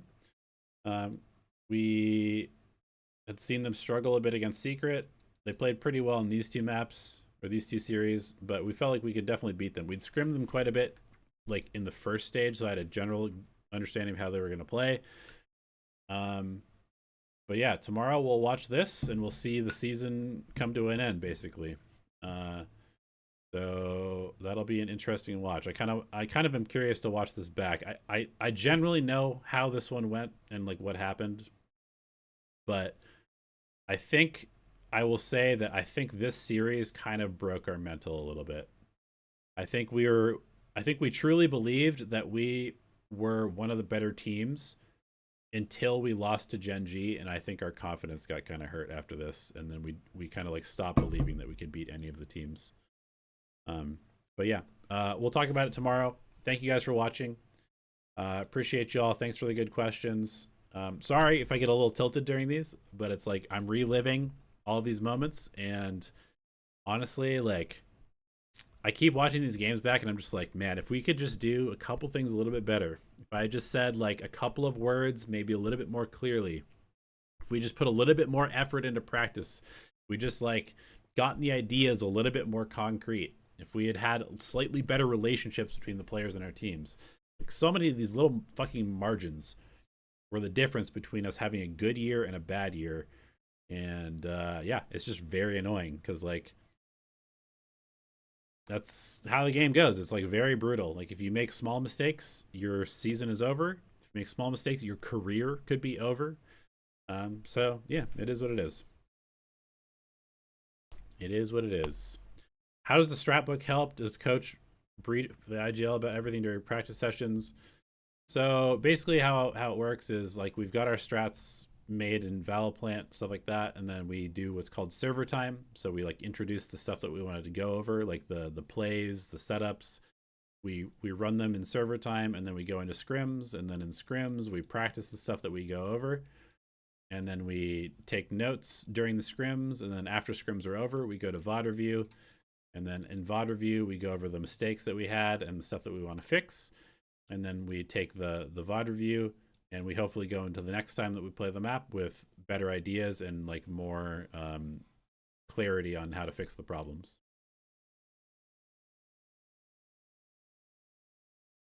So yeah, that's generally how it goes. All right, guys,